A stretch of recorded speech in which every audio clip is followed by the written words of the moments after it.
All right, and welcome to the Action Sturge. Tonight we'll be playing our dungeon crawl game. We have some awesome guests who have submitted themselves to the Pantheon. But before we do that, we're going to go over some announcements real quick. We've got we want to give a special shout out to the Storytellers Union. They support and empower other TTRPG streamers. And they're really awesome. You can go to twitch.tv/team/storytellers union, and you can almost always find something really cool to watch there.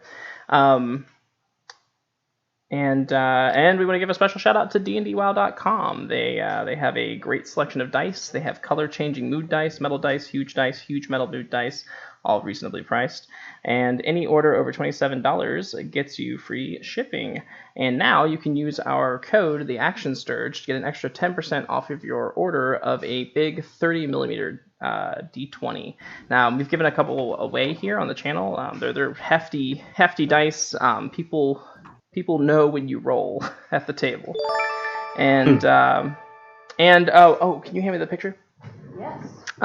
We also want to give a super special shout out to Peach Skull Art, who can be found at twitter.com/peachskullart, who did this amazing fan art of our logo.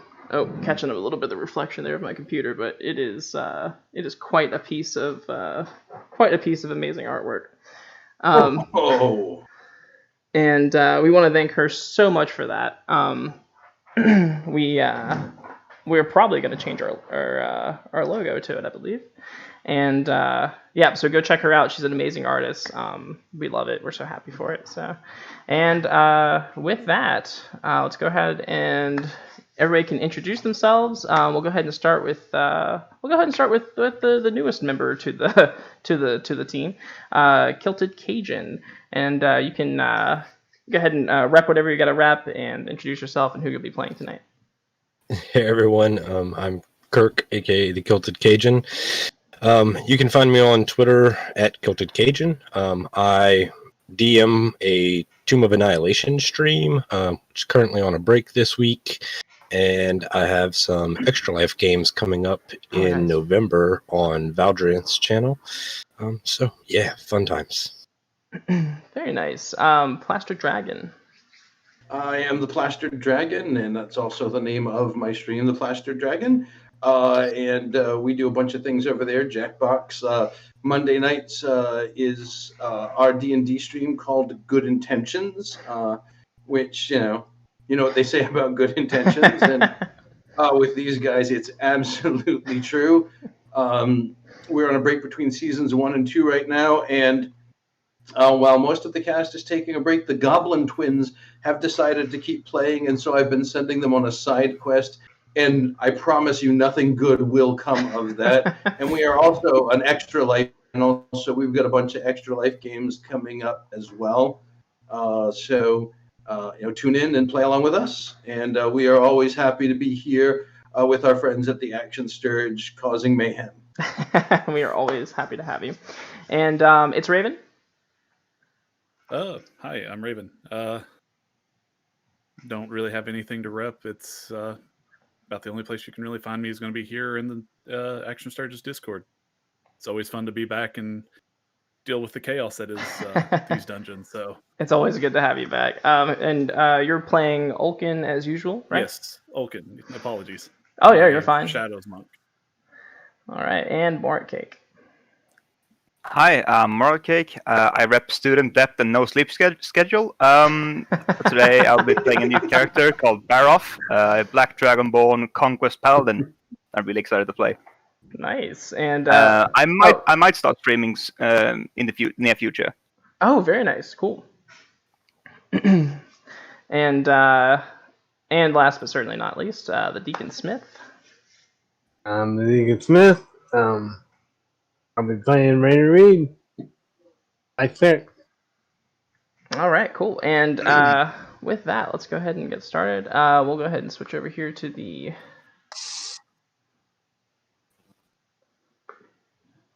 dungeon. So you guys are in a little tiny room right now. And before we open the doors and let you guys out. We will, just in case anybody is viewing for the first time, can you pop up the link to the loyalty store? Cool.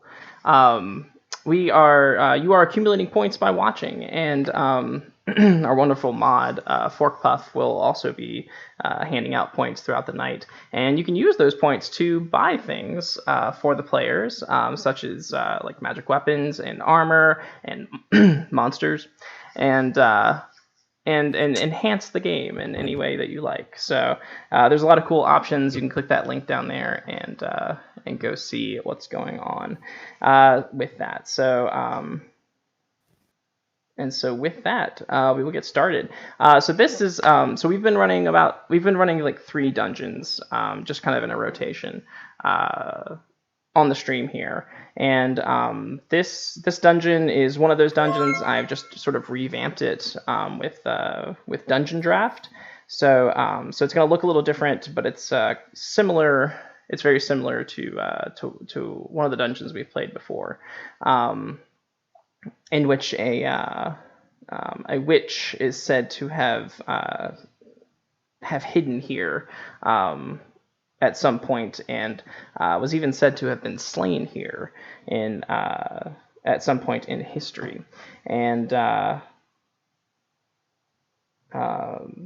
ruins look very like ancient elvish in nature, but apparently supposedly they've been abandoned for a very, very long time. You guys are here to look for treasure, kill monsters, gain glory, and yeah. So I will let you out to explore. Make sure the music's working here. And I'm going to have some music playing. If it gets too annoying, just let me know.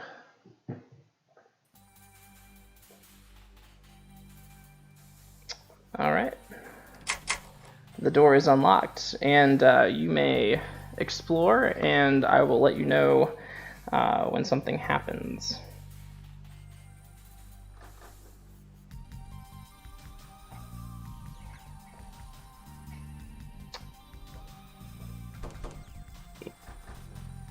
I don't, shut and open the door like 27 different times. The worst is when somebody's standing on a door and you're trying to like drag them.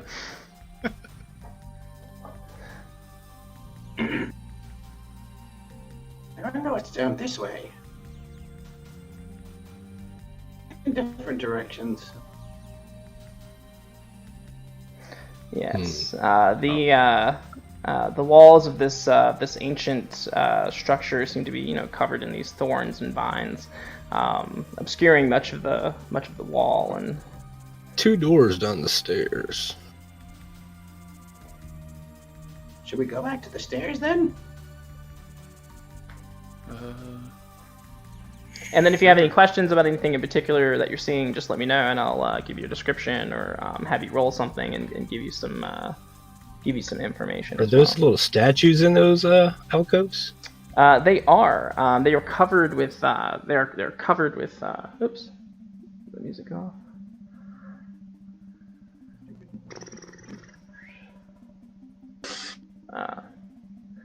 Yeah, there we go.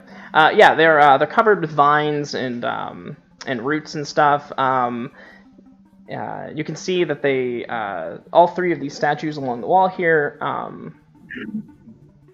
They appear to be similar, but it's difficult to tell with all the stuff on them. If you'd like to look at them closer, I'll ask for an investigation check, maybe.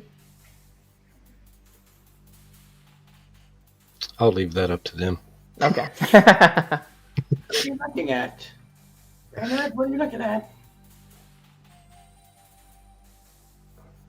I'm so good at investigating things. I can look for you. I'm not good at investigating things. I don't know. Shall we go back to the 2 doors that we passed just to make sure nothing comes behind us? Sure. Yeah. Right. Yeah.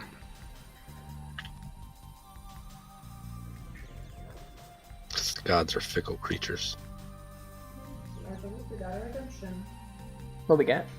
We've gotten 2 things. Okay.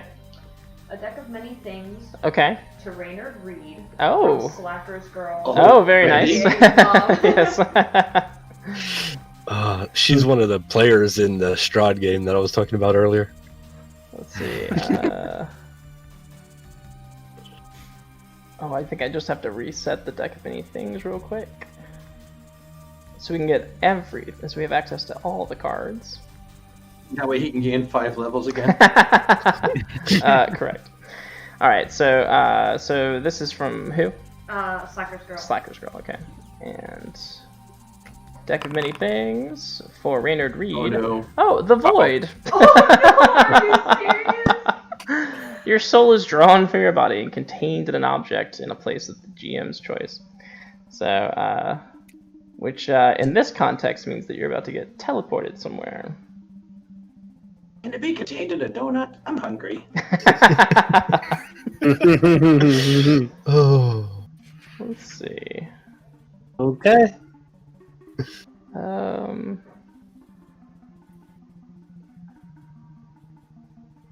I'll close my eyes.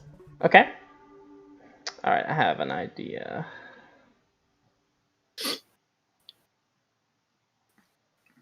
Hey. Well, we're up to a great start. All right, Raynard Reed. You peer out through through eyes that are not necessarily your own, and you can see that there is water in front of you, almost like almost like a swimming pool or a bath of some sort. The water is murky green though, and it's got stuff floating in it. You can see these little fishmen, and they appear to be like standing still and then wildly sprinting to another location and then like standing still again and then doing the same. Like they're all kind of like maneuvering about, seemingly sporadically. There is at the other end of the pool, exactly opposite of you, there is another one of these fishmen, and he is garbed in the attire of a shaman or a priest of some sort, and he appears to be in the middle of some great prayer or ritual. Excuse me. No one to bother you. No one to bother you.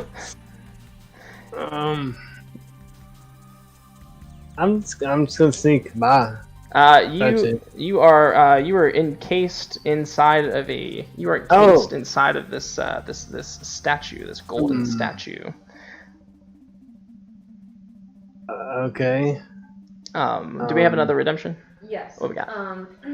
It is a legendary inspiration Okay. to Zinquo Oh, nice. from the Bird Mother, so that's a reroll of any roll he wants to make. All right. She also said, it says, who's it for? She said, Zinquo. I like this one. You have the bird mother's blessing, Zinquo. Ooh, and then one more. Fair thing, and redemption. Bird Mother, I thank you. This is from Krye to Bara. Some more cake. Okay. This is from Krye. What it does is the armor summons poisonous dart frogs at the start of your turn. They cannot hurt you. So +3 to AC. All right. And So then- more cake. You got some magic armor and magic armor of poison dart frog summoning. Mm-hmm. Okay. I love it. Anything else? We're doing frog So stacking far, again. that has been it. All right, cool. So Raynard Reed, you are entombed in a golden statue, watching fishmen dance. The rest of you, Okay. Left to right. yeah, the rest of you are you stand before these wooden doors. They don't look too sturdy. You can kind of see around them. They're not flush with the stone archway. It looks like they've been sort of shoddily crafted, but they are locked, seemingly from the other side. It'd probably take some kind of strength roll or maybe light fingers to figure out how to open this door. If someone would like to roll strength or maybe even like a like a lockpick check. Anyone want to try the smart way, or shall I just beat it open? I could light it on fire. I actually have tools to try to get into these. Go for it. Let's see how this goes. 9.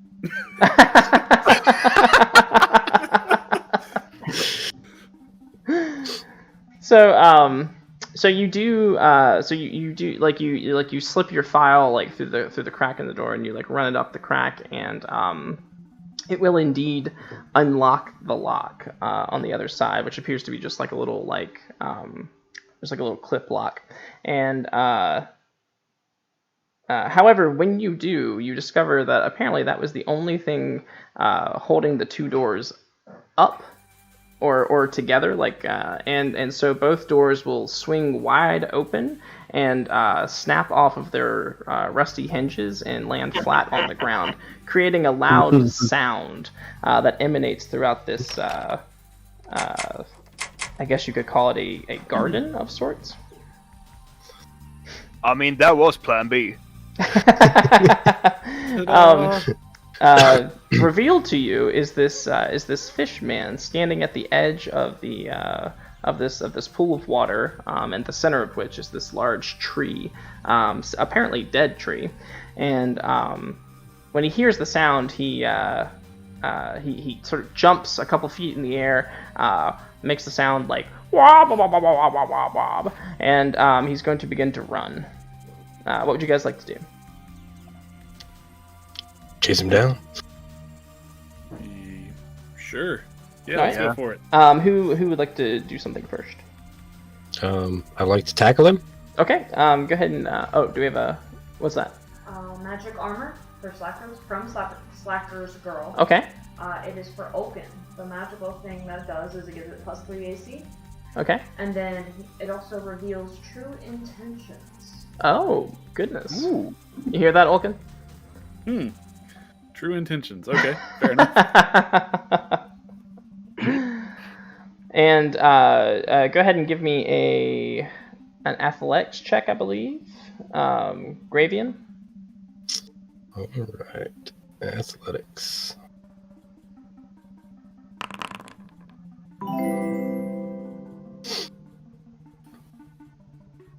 13. Hey. Yeah. So this little Kuatoa, he gives up a pretty decent fight. But you're going to manage to grab him as he's like wriggling around, going like wah wah wah wah wah wah wah wah wah wah wah wah. Does anybody understand what he's saying? Does anybody speak Undercommon? Nope. I don't think so. I do. No. I do not. What is it? That was really Wild magic from the bird mother. Mm-hmm. It is for Oaken for a dragon turtle at level 7. Huh? That's what it says. What is it? It's wild magic Yeah. for Oaken Uh-huh. for a dragon turtle at level 7. I don't know what that means. I mean, that's what One of my the- players, it's fine. Oh, okay. Oh, this is what it's for. Oh, okay. Dragon turtle levels. And she's getting back at things. This is payback. Oh, Yeah, it's her note. Oh, okay. Zombies appear in the area and start attacking. Great. Oh, Great. And it begins. How did the bird mother summon a monster without summoning a monster? It's bird mother. It's It's how a it happens. gift. It's a gift. Good lord. All right, so let me find my monsters here.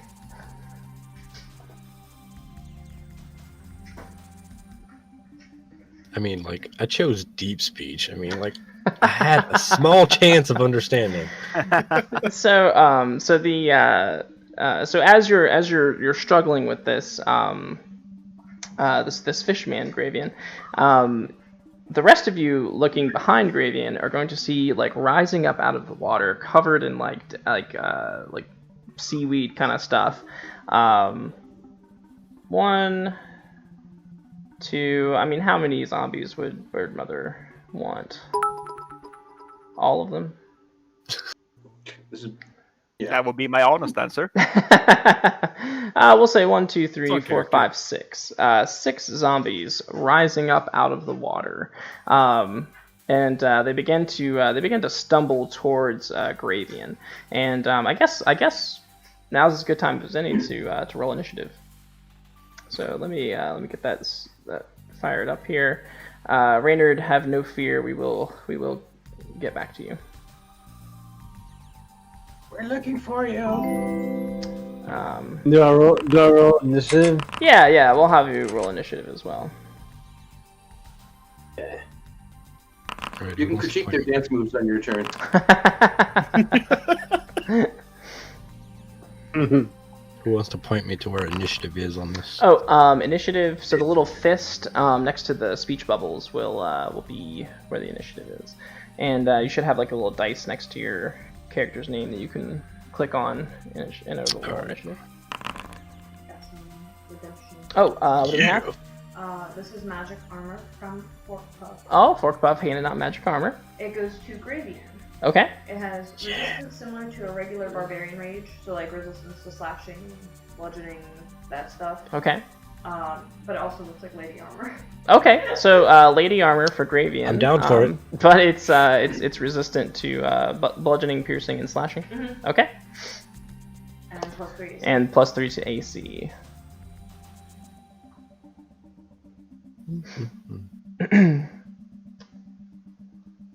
So as Gravian is like holding this fishman, you see the profile and you realize for the first time that Gravian wears lady armor. And Gravian, it is your turn first. Right. What would you like to do? Too early to waste the channel divinity, because I have a feeling this is just starting. I guess I'm going to let the Kuatoa go and deal with this zombie that's right next to me. Okay. Yeah. So you let the little fishman go? Yeah. All right.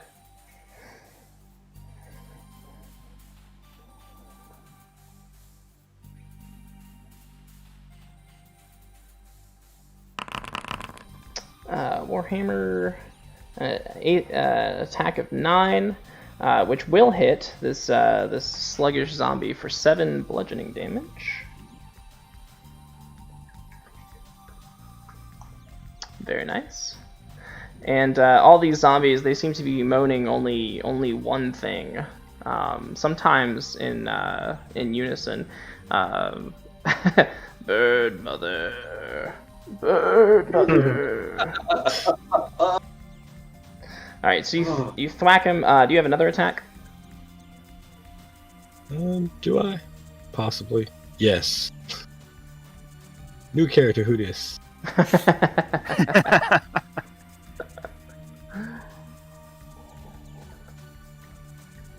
on. Click the button. Wow. Ooh. Damn. So yeah, so 7. So I guess the first hit like knocked him back just a little bit too far back, and when you come to make your next swing, it's still recovering, and so it just narrowly misses it. I thought it was a 9. I thought 9 hit. Oh, was it a 9 again? Yeah, it was the exact same rolls. Sorry. Oh, sorry. I only saw the 7. I was like, oh, yeah. So 9 totally hits for 7 more damage.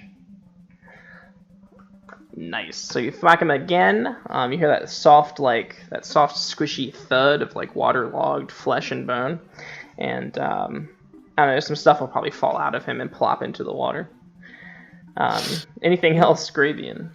No, I think that's it. All right. Reynard Reed. So Reynard, while you are encased in this this golden statue, you do find that you have your voice. I'm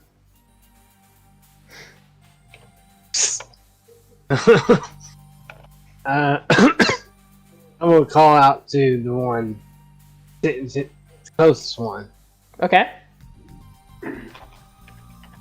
Yeah, that one. Like, hey, buddy. Can you get me out of here?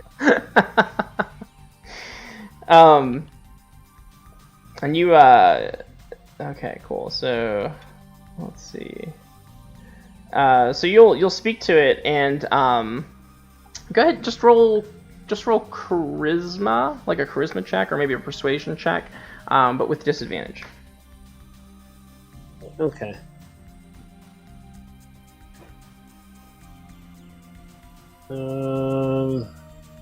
Charisma.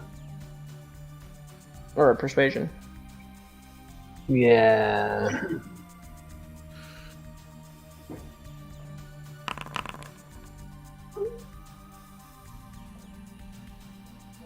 Oh. Alright, and then with disadvantage. Oh, yeah.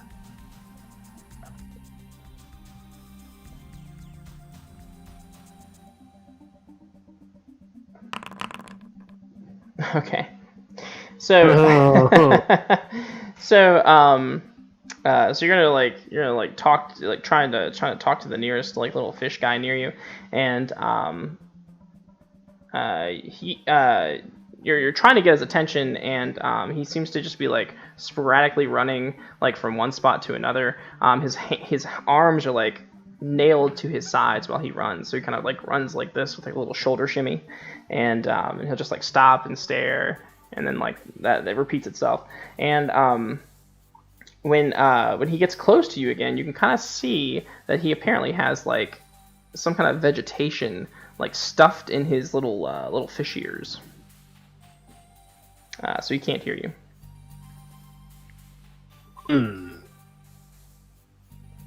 Okay. And I can't move either? You can't move. Excuse me. You could probably cast a spell if it doesn't require too much movement.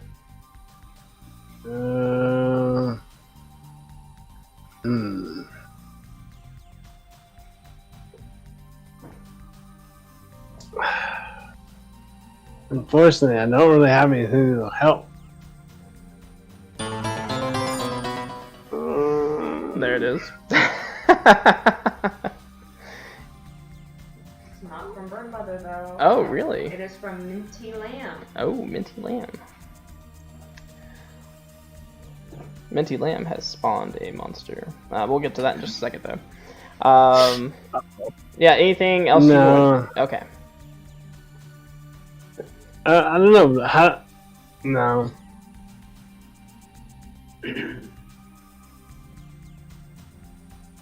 Okay. Damn. All right.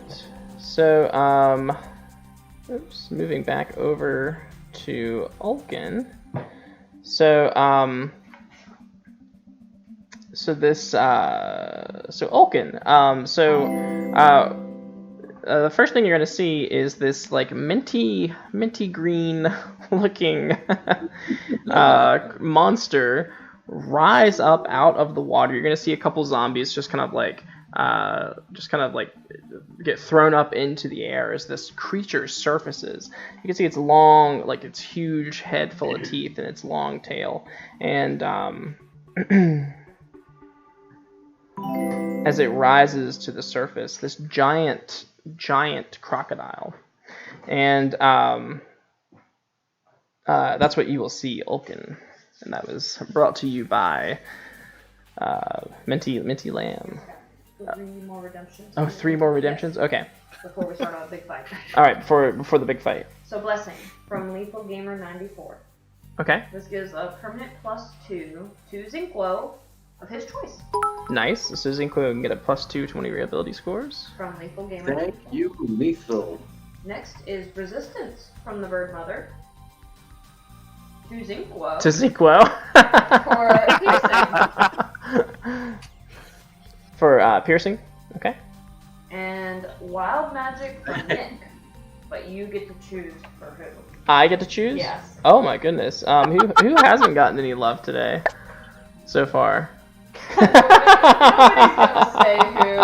I'll tell you what, we'll let the poll. We'll do a poll. Okay, Yeah. well, I'll set up a poll. Yeah, we'll do a poll to see who gets that wild magic. And Ulkin, it is your turn.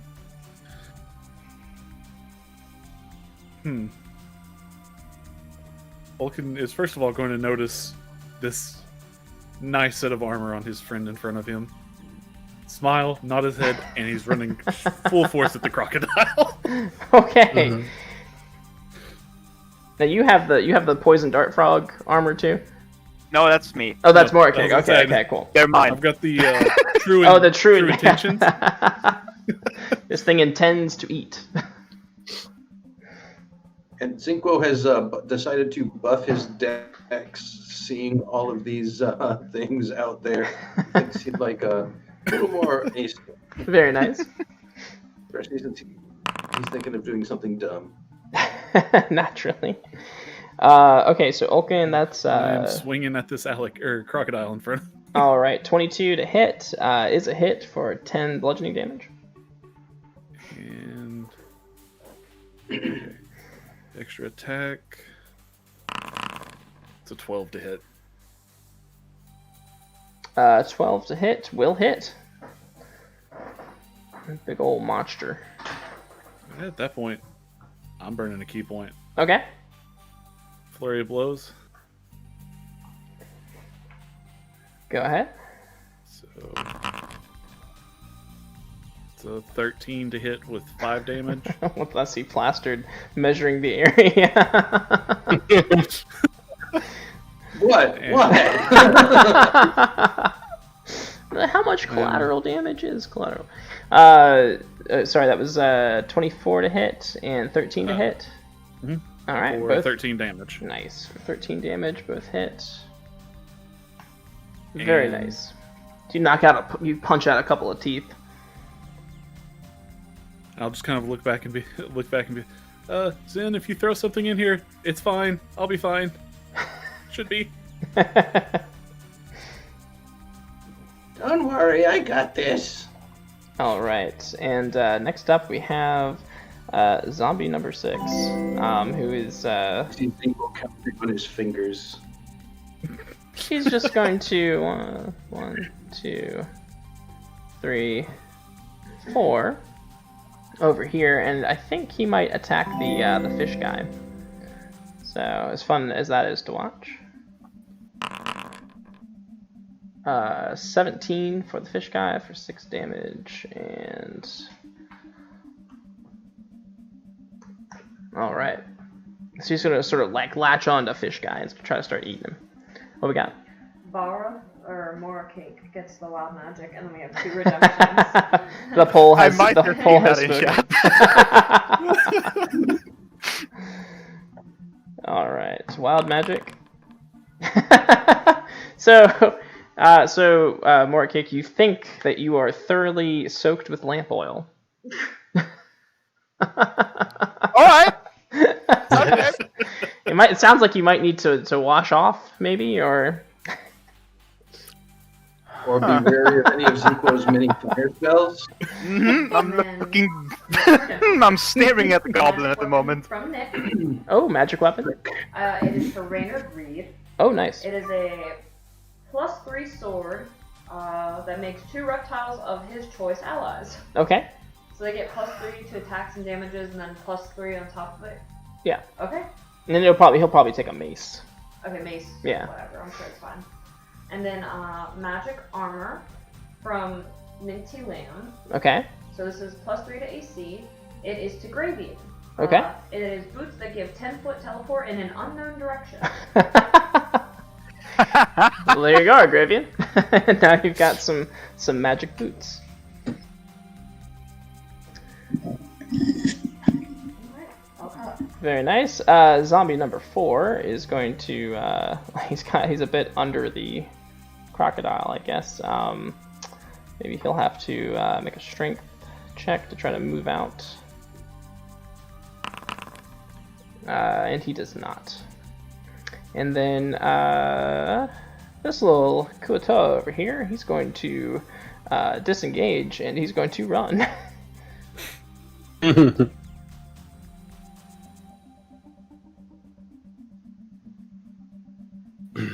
Shall I make my attack of opportunity then? Oh no, he disengaged. Yeah, that's he right. disengaged. Yeah, he's running for the hills. Bummer.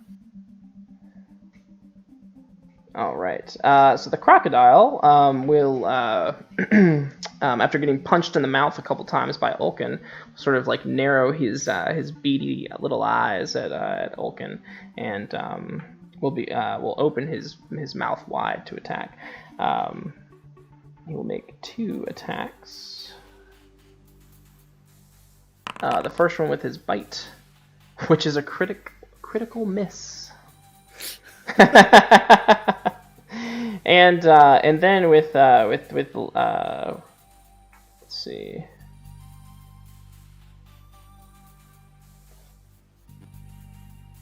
And then with lightning speed, he will whip his tail around and try to hit you with his tail for 10 versus AC. Miss. Okay. All right, Zinkwo. All right, it's time for stupid. Here we go. 15 feet move into this spot here. All right, so let's see, 15-foot radius. That's going to get all of them, and unless you want to argue that Barath is safe because of the door in the wall, I'm going to be doing a level 2 Thunder Wave. Oh, okay. But I'm going to use a sorcery point for Careful Spell so that my allies all automatically make their save. Okay. So that means that 1, 2, 3, 4, 5 zombies and a crocodile all have to make saving throws. All right. And I think it was save 16 DC. All right. Oops. So they make a Constitution saving throw, you said? Yes, and Titan has ninja'd in behind me. I don't know. Some of you may have seen him sneak up. I don't know what he stole off the table, but after rolling damage, I'll be taking a quick peek out to find out what my dog, who is a rogue, got away. All right, you can go ahead and roll damage because they're gonna get hurt regardless, right? So let's see. That zombie rolled 6, 14. Thunder Wave. Is that a save for half? It's a save for half, yes. So you automatically make your save. So you will all take half.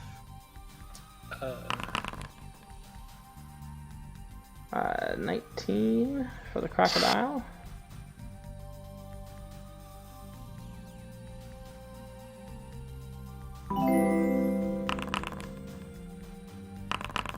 All right, and what was the DC for that? 16. 16? Oh, okay, yeah. So I think everybody failed except for the crocodile.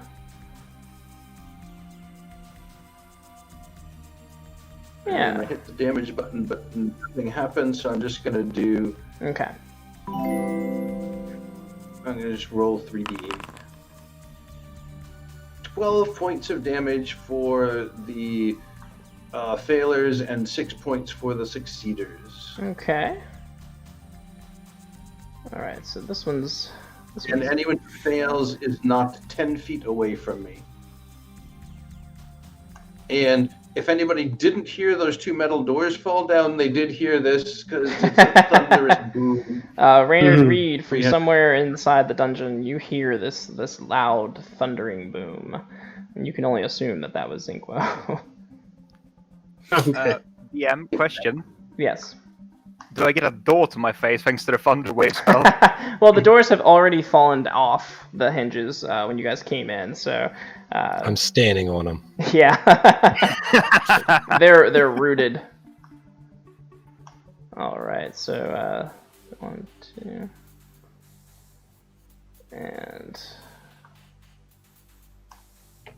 And now, since they're knocked back, I will use the remaining...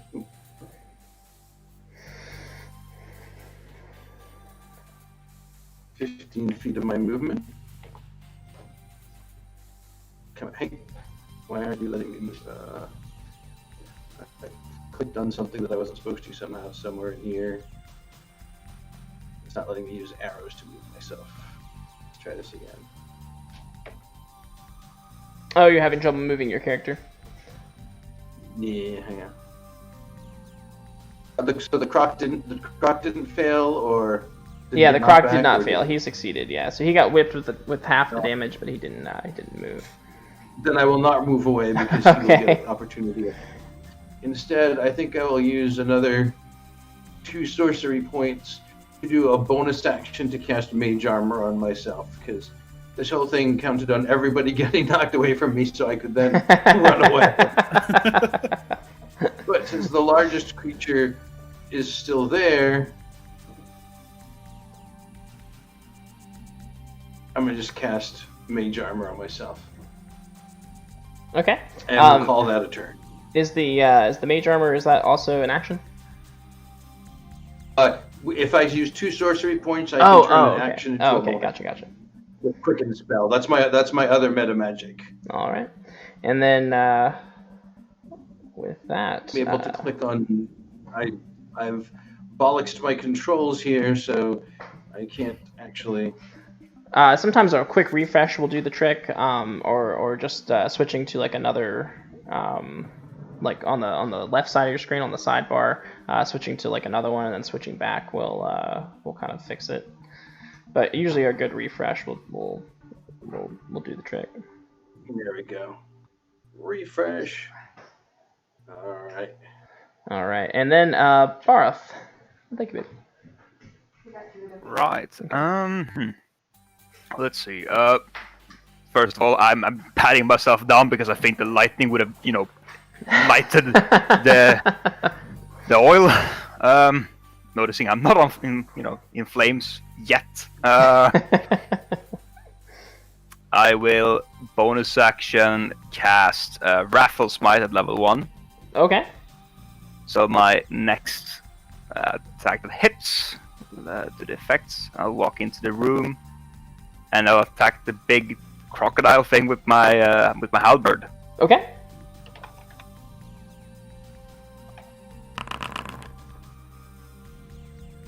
That's an 8 to hit.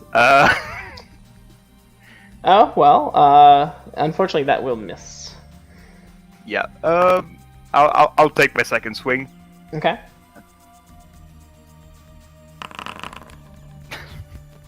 10. 10 will also miss. You cannot pierce this crocodile's hide. We're on fire tonight. Did you say fire? I'm about to be. Ride the lightning. I guess Barf is too scared to get lit on fire to actually hit something, so I guess I'll end my turn there. Alright. And then we have some redemptions. Mm-hmm. Okay. We have, I believe, 2 right now. Yeah, they're both from Fork Puff. That's me. Oh, okay. Doggo. Is there somebody here? I don't know. Let me see. What's up, boy? There's nothing outside. Sorry, the dog's just freaking out, okay? Okay, boy. Come on. You're good. Come on. Relax, dude. Alright, so what we got from Fork Puff? A blessing to Rainer Reed Okay. for his choice. And then a wild magic to Oaken. Okay. Wild magic is... caster is immune to missile-based spells while naked. Well, naked? As tempting as that is. So if somebody starts slinging magic missiles, then... How quickly can you doff your armor? My question is, this Trip third down. session that there's been something that's involved Olkin and getting naked. So. That does seem to be the theme. Yeah, I mean, All right, so this zombie will move through the water here, even though he's kind of sluggish through the water, he'll be able to get to Zinquo. So he sort of lunges forward and tries to slam you for 6 versus AC against Zinquo. That actually misses. That's good. Let's see. He'll be on his way over. Maybe he'll double move so he can get to Gravian. And then zombie number 5 we'll stumble out of there. We'll double move over to Ulkin, but we'll not be able to do anything. Gravian, back to you. Well, as the gator is firmly surrounded, I guess I'll try to get rid of this zombie. Okay.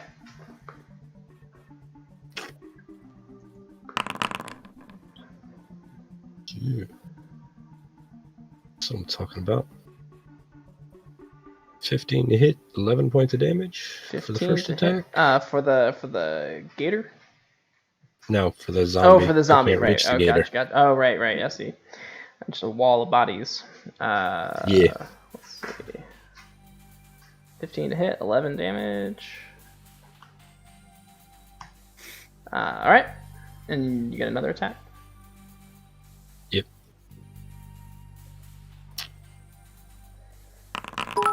Ooh, very nice. Yeah, so you make short work of this zombie as you just slam him into pieces. Or into a pulp, maybe. So then I will move up to this next zombie. Okay. And end my turn. Alright. Raynard Reed, you're still stuck in the statue. You can see out. What would you like to try to do this turn? I will try to get the other ones in soon. Give me a persuasion check with disadvantage since you don't speak the same language. Would command help at all? Command might help, yeah. Yeah, I want to use command. Okay.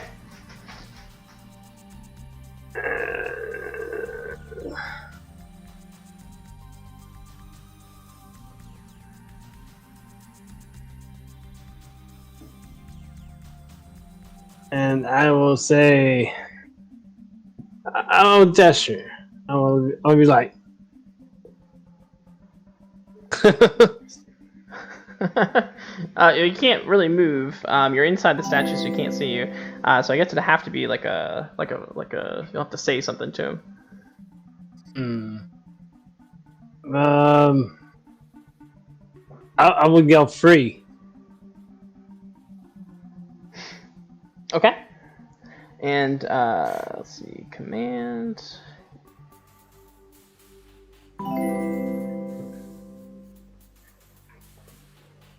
Has to be one word, right? Yeah, and he'll make a wisdom saving throw. Oh, shoot, no, it's not gonna work if it doesn't understand the language. Are you sure? That's what it says. The spell has no effect if the target is undead, if it doesn't understand your language, or if the command is directly harmful to it. Okay. Well, that's really all I can do. Would you like to? I mean, maybe you have a spiritual weapon, right? Yeah, but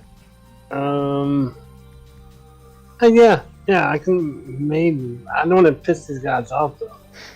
Well, I guess the worst thing they could do is haul you out of there, right? Yeah. Alright. If I'm gonna cast it, I'm gonna cast it. It's level 4. Okay.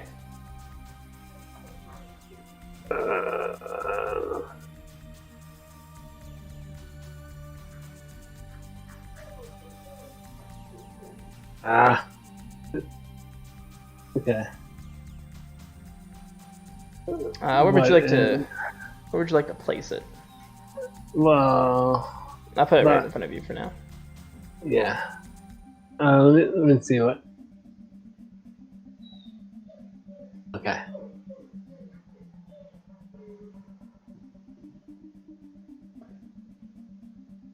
Uh, 27. Ooh, Nice. All right. What are you gonna do? that's a crit. That's a crit. Oh, okay. Who's it against? It's against the. It's against the thing encasing me in. Oh, the statue. Mm-hmm. Oh, okay. Go ahead and roll damage. Okay.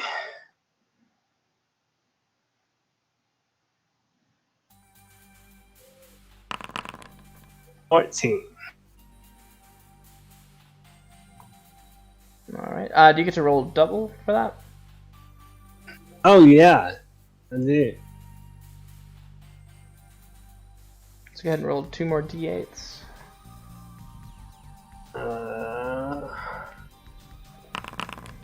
Oh well. Oh, you said.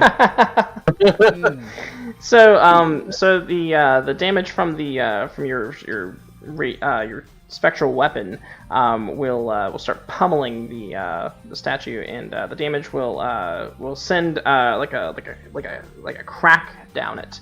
It has weakened the integrity of your prison for certain. Okay.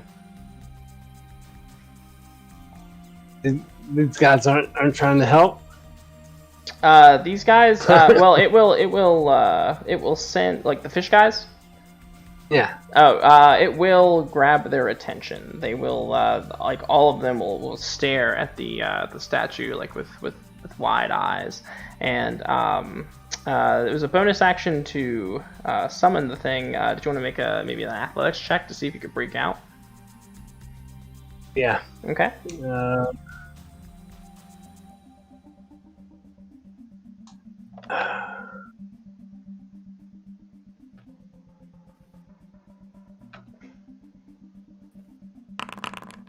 Oh, good. Very nice. Yeah. So and so you burst out of the statue, gold-plated stone chunks go like flying across like the pool area, and you stand at the base of where the statue once stood, and all the fish people are just in awe of their new god, and however, you can see that the water begins to bubble and move Oh shit.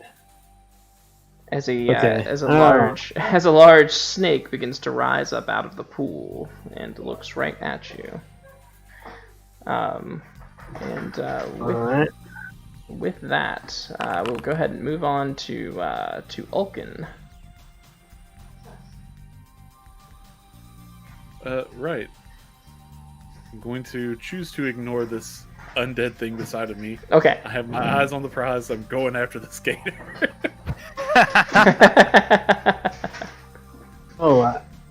Yeah. It's a 12 to hit on the first attack. 12 is a hit. Okay. 7 points of damage. Very nice. It's a 19 to hit for 10. Very nice. Burning another key point, flurry of blows. What is it with you and beating up reptiles? Don't like them, man. Don't like them. So 11 on that one. Ooh, 11's gonna miss on that one. You just catch a particularly hard part of his hide. 24 will hit though. For 6. All right. I'm just gonna look at my friend beside of me and just be like, help, please. The zombie just says, Shake my hand off. And that'll end my turn. All right. We have some redemptions. Yes. Go ahead. Wild magic from Cry Okay. to Reynard. To Reynard. I can't catch Reynard. Back in the crystal. Caster is... Oh, so Reynard, you are certain that you will die in the next 2 rounds. Oh. What? Okay. Like you will die in the next 2 rounds. After 2 rounds. Deck of many things. Okay. From pork pop to Zinquo. For Zinquo. Oh, no. Reality's fabric unravels and spins anew, allowing you to avoid or erase one event as if it never happened. You can use the card's magic as soon as you draw the card or at any other time before you die. Zinquo. Erase one event. 1 redo. Then a magic weapon know- from Minty Lamb. Okay. Says, not sure what type of weapon he uses, but with every successful hit, he sneezes. So plus 3 to attacks and damage as well. Who's that for? Gravian. Gravian? Okay. From Minty Lamb. From Minty Lamb. So every successful hit, you sneeze. I would have loved that. Okay. These are the people that I play Curse of Strahd with. They're totally trolling me. And you also get your +3 to attack and damage, so that's the upside. Yeah. All right. So this little zombie, 1, 2, 3, 4, just enough to get over here to Baroth, and I'll make a slam attack for 21 versus AC. Nah, And I literally shrug it off. too powerful. Let's Too look. powerful. We'll come back in the fray. 1, 2. I can't hit anything, but you can hit me.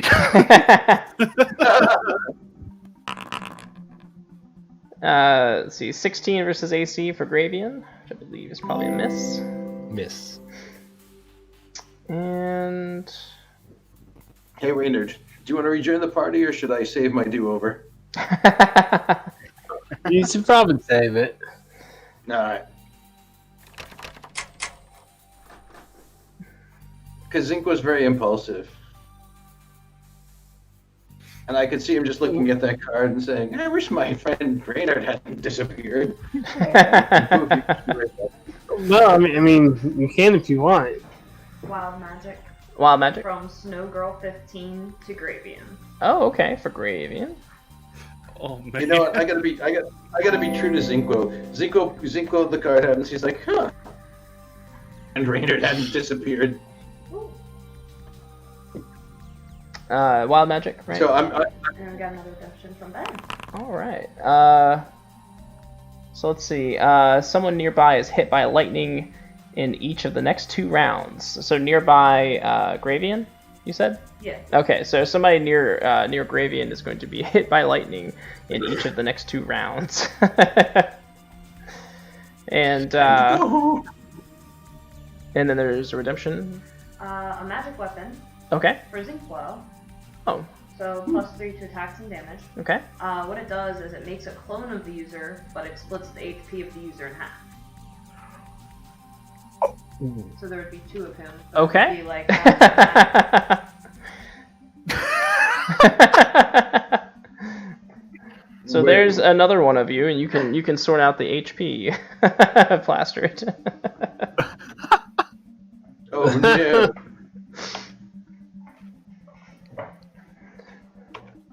All right. Got it.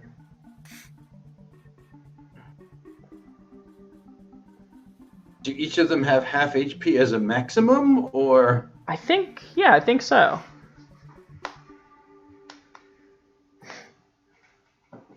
Does this And process repeat? I don't think so.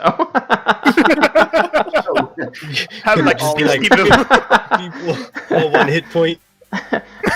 There's a Zinquo for every poison dart frog in the room. God. I know you. You're looking good. Patty cake, patty cake. And everyone who is around Gravian, I guess, can just roll a d20, and then we'll see who gets hit by lightning.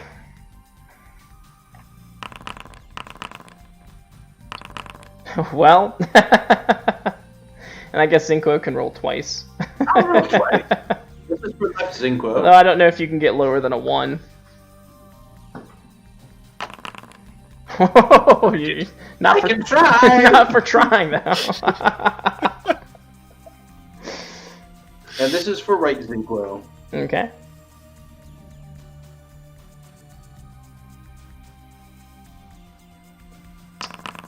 Alright, and so this zombie up here will get hit with lightning, which I think is, how many? It's like d8s, it's like 1,000 d8s. Something like that. I don't remember off the top of my head. Me either. I remember the lava damage, but not lightning.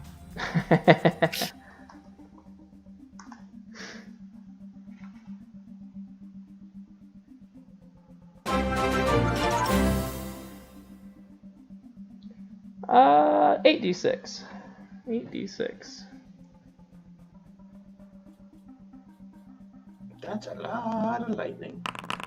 Alright, so the zombie gets hit for 21 damage and just is gone. Zombie goods. Right, well, go ahead, Redemption. Redemption. A die hack Oh, from Fork Puff, okay. assuming that this giant alligator is going to be killed. There are 3 giant alligator eggs scattered throughout the dungeon. Return them to the original nest, and 3 levels and a spectral gator as an ally. Okay, so 3 levels and a spectral gator is on the line here for finding gator eggs or crocodile eggs and bringing them back to the nest. That's assuming we ever get out of this room. What, if you want to get out of this room, I can cast another spell. Zinquo from Ben. Mm-hmm. What is it? Divine Favor. Oh, Divine Favor, nice. And that's I can't remember. That's a +5. Yes. Okay. +5 to any roll. And then a monster was just spawned Oh, great. by Snowgirl 15. Oh, okay. All right. So so a monster has been spawned. We will get to that in just a second. Right now, the crocodile is going to attack. Attack Ulkin. Ulkin's been making it pretty mad.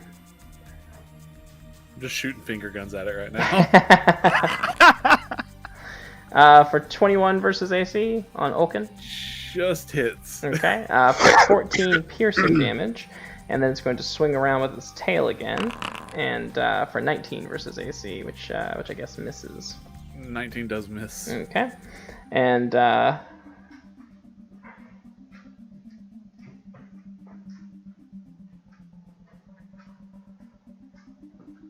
and with that, it will be Zinquo's turn. All right. The Zinquo closest to the crocodile is going to firebolt him. Oh, and did Zinquo wish for Reynard back? Yeah, he did. He says, I sure wish my friend Reynard hadn't died. Okay.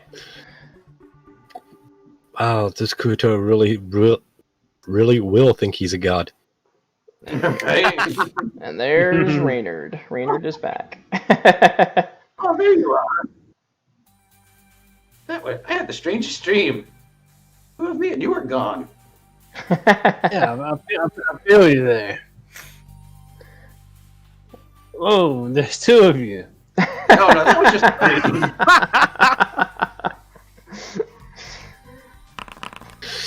All right, 22 to hit.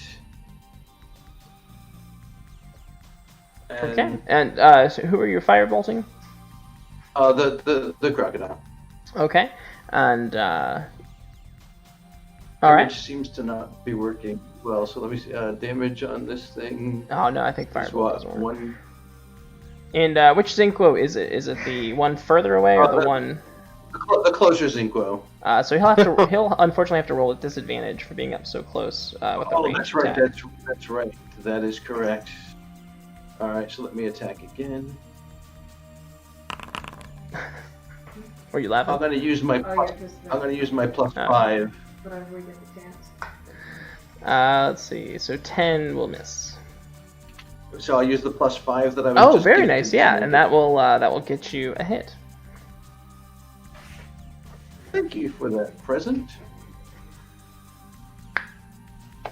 What's the damage on Firebolt? Is that 1d10? I think you get 2d10 at level 8. Oh, that's right. It is 2d10. Mhm. Oh, Zincor likes to burn crocodile. Are crocodiles flammable? Well, we know someone who thinks they're flammable. So, 15 points of gator cookage. Gator cookage. Very nice. 16.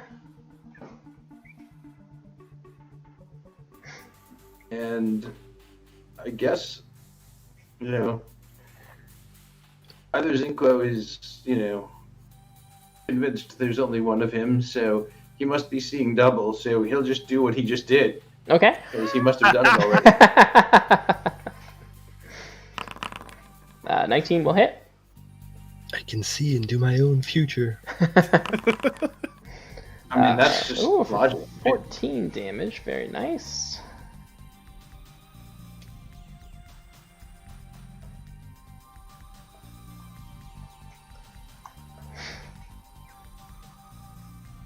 All right. And this crocodile is like he's got burn marks. He's like missing a bunch of teeth. He's looking pretty rough. And anything else, Cinquo? No, I think that's a lot for Zinko to take in for 6 seconds. Okay. And Baroff. Baroff will, after ducking for the fireballs, look at the two Synchros. It's really hard seeing if I'm being shard right now, It's a bit of a situation. And I will try and hit the gator with my halberd again. Okay. Are you flammable? I didn't think dragons were flammable. I am. 16 will hit as you pierce the crocodile's skull with your halberd and push through, and you guys just see like the brain just kind of split out the backside, and it will the crocodile will writhe and then sink into the back into the water, dead. Okay. Well, that's a waste of a smite. Damn it. I have a zombie right behind me, don't I? Yes. I'll turn around and I'll try and hit him again with my halberd. Okay. He's standing right behind me, isn't he? Which one? I'd like to pump a divine smite into that if it's a hit. 14. Yes, it is a hit. Okay, so let's pump a. And one since it's divine undead, smite. you get an extra D8 as well. Yes. There it is. So that's 3d8 points of damage. Okay. So total of 23 points of damage. All right. And it will the radiant damage of your attack will annihilate it. After that, if I can, I would just like to go into the water and wash myself. Okay. You can go ahead and move into the water there. Thank you. You're welcome. And with that, it will be this little zombie over here's turn, and this zombie will, I guess, try to catch him a Zinquo, since they seem to be in abundant supply. 13 versus AC, I'm sure misses. Misses. Okay, and then this little zombie over here will try to grab him some Ulkin. Hi, friend. For 12. Which I'm sure Miss. is a miss, yeah. right, and oops, Gravian Highmore, it is your turn. Right. So, is that lightning popping off on my turn or at a later turn in the thing? Directly after your turn. Okay. Well, seeing the lightning arc from myself last time, I'm going to step over here Okay. and then attack this zombie. Okay.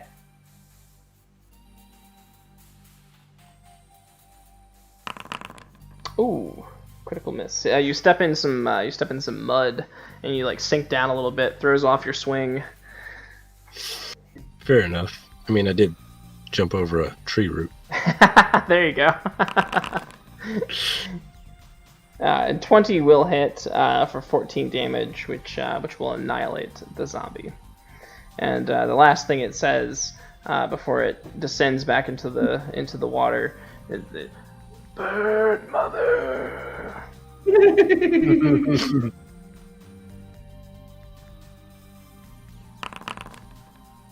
All right, and oops.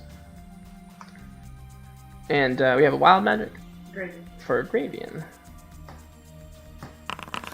Oh, the Gravian, you sprout a small flaming wick atop your head. Excellent. Now I don't have to cast light. I guess it's good to borrow off, huh? Uh-huh. We Yeah. got a magic weapon Ooh, magic weapon. from Lethal Gamer 94 Okay. to Oaken. It is called Fluffy Kitten Mittens. Deals extra 1d12 humiliation damage.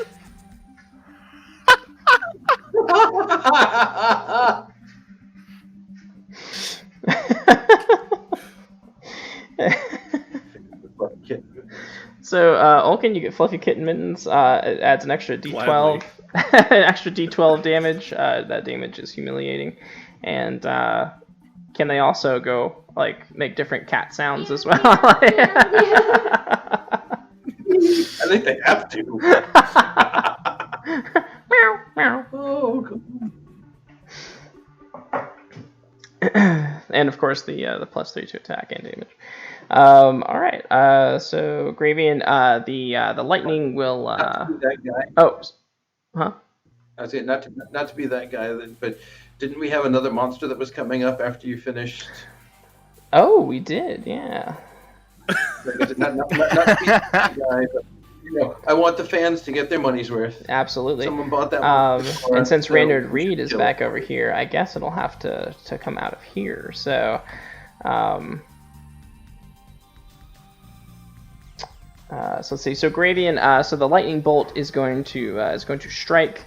It will strike near you, but it won't hit anybody. And in the wake of this lightning strike, you will hear this like snarling roar. And if you look up atop this little cliff here, you can see that something has been disturbed. Joy. As this large cat, with a back full of snakes sprouting from it, will step out of its lair and crouch down in a pouncing position. Yay. Aha.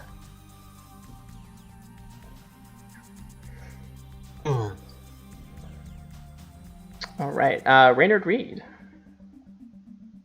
Okay, can you put me back in the map? There you are. Sir. You're welcome. Alright. Oh.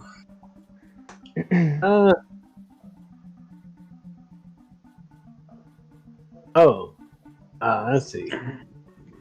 Alright.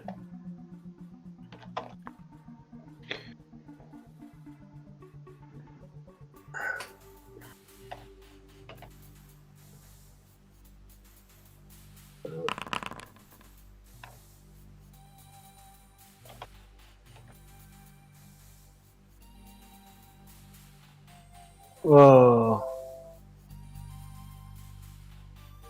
Well, I cast Spirit Guardians, but I do not want the rest of the group to get hit, so Okay.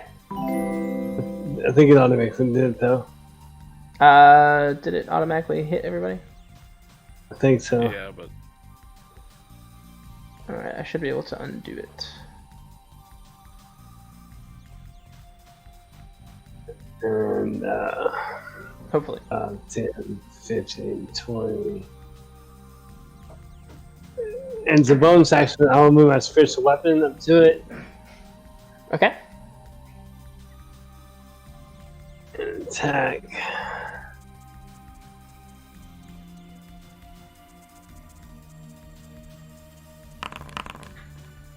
Uh, 18 to hit. 18 does hit.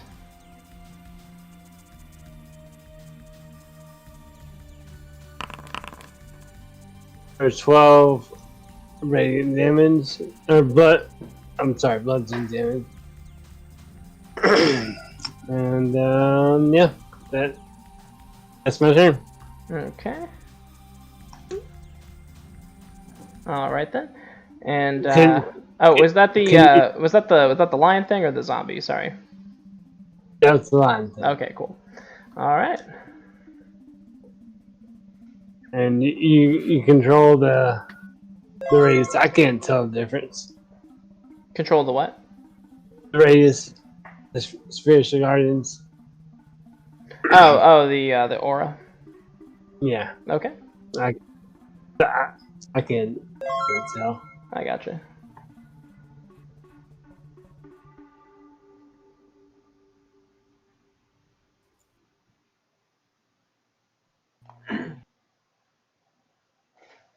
That'll be.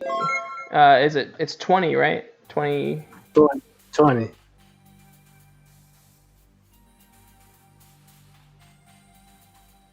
Okay. All right. Cool. So, all right. So with that, it will be Ulkin's turn. Well, we'll start with our friend over here to my right. Okay. Bird mother friend. That's a 10 to hit. 10 does hit for 18 damage, and yeah, you punch him back into the rocks, and he just just splats. Perhaps. Yes, he does. All right. Okay. And redemption. This one. Okay. It is a wild magic from Snowgirl 15 to Okay. Radiant. Oh, to Gravian. All right. Oh, man. All right. When you next use a rope, it winds around you and combusts. So my character in the Strahd game that they play with, my character uses a lasso all the time, so that's just hilarious.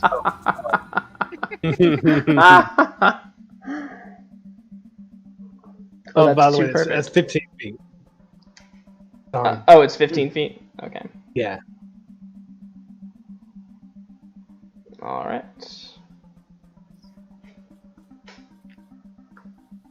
And since I have nothing else to attack here, I'll use my bonus action to shadow step within 60 feet to here.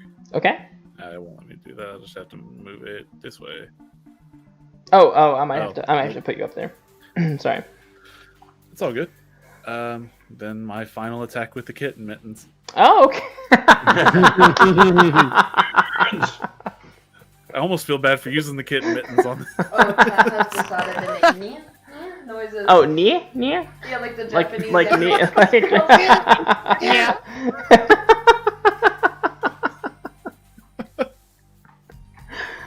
Beautiful.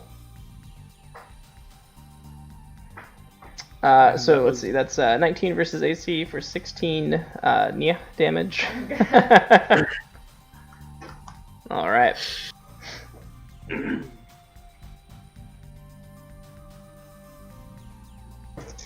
All right. Cool. Anything else for Ulkin?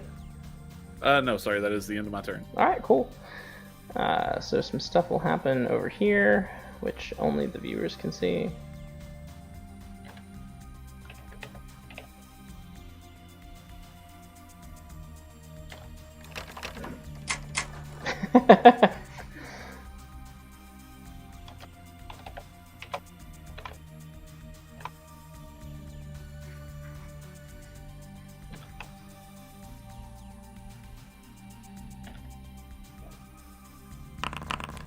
All right, and next up is the big cat. So it was going to pounce on Gravian, but now it's getting this attack from behind. It will reflexively turn its head, and then all the snake heads will also turn towards Ulkin. And Friend? it will snarl at you and sort of lunge towards you and try to bite you first. For 20 versus AC. Miss. For 9 versus AC and 11 versus AC. Yeah, no. Yeah, you good. are one dodging. Who had that reptile charm and weapon? Let's see if we can get the snakes to attack. Turn. Turn into You get 2 of the, like 10 snakes to attack it.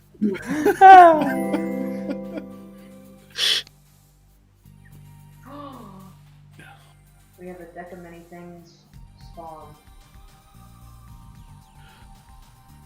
All right. Deck of many things for who? To borrow from Lethal Gamer 94. All right. Hi, Lethal Gamer.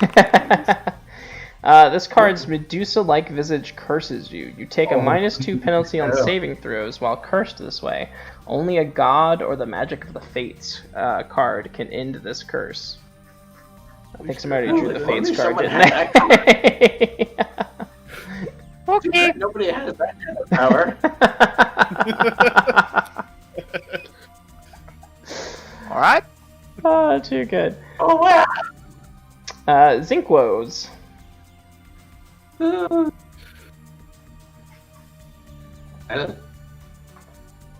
Zinkos will speak in unison while talking to each other. Creepy little twins.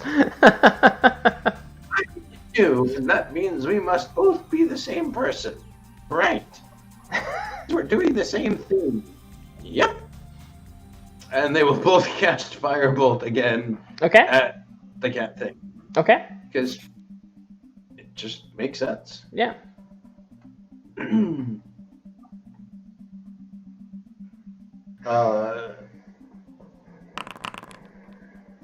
Oh, I did not mean to roll that with advantage. Sorry. Let's see what Do you that. rolled. Oh, okay. Yeah. That's gonna say. Oh yeah, we can look. We can look at it. Yeah. How do we look at it? So the first one was the 13. Okay. 3. So the first one was the 21, or I can just roll again. Up to you. It's definitely a 21. It's definitely a 21. Wanted that to be a 21, and then the second Zinquo only gets a 12. Okay. So the 21 will hit, so the 12 will not. All right. 15 points from the first. Very nice. 15 points. What we got? Blessing from Minty Lamb to Gravian for strength. Aw. So +2 to his strength. All right. Gravian, you get a +2 to your strength. All right, and then damage taken. Zinkwo, is that your turn? Yes, thank you. All right, and Baroth. Ugh!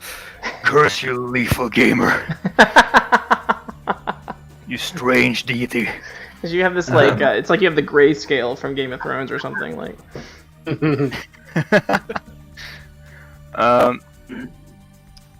Yeah, I like to move up to this cat snake thing. Okay. So it's actually like up on a ledge. The ledge is about 20 feet up. Okay. Can't do anything instead.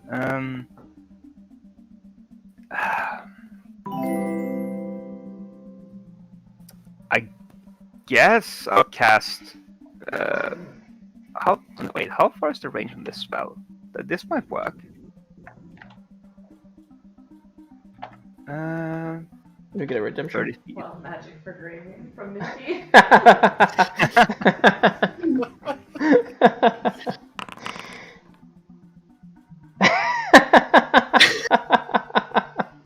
At dawn tomorrow, all record and memory of target is lost. So That's about how long it's going to take us to complete this room.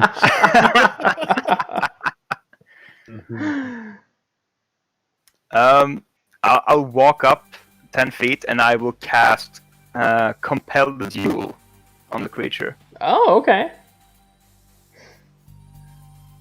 Let's see, where did the spell go?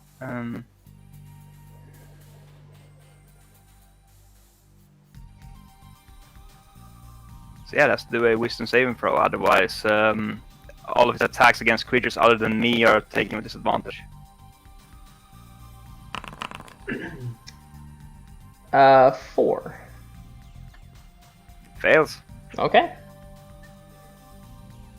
And so again, like the cat will like swing back and look at you down in the water, and all the snake heads follow as well. Have at me! All right, Gravian. Candlewick. So Gravian. that's 20 feet up in the air. I mean, like I could climb it, but I got better things to do with my time. So I'm going to pass my hand through the flame over my head and send out a guiding bolt. What was that? What was that? The candlestick from the Beauty and the Beast. Is it Lumiere? Lumiere. Guiding bolt. 22 will hit. 14 damage. And the next attack roll made has I advantage. feel like Minty is like a Sour Patch Kid. Sour, sweet, gone. Because now we have resistance for Gravian Okay. for poison damage. For poison damage. Okay. Yeah. They're sour, then they're sweet. Is that what it is? Yes.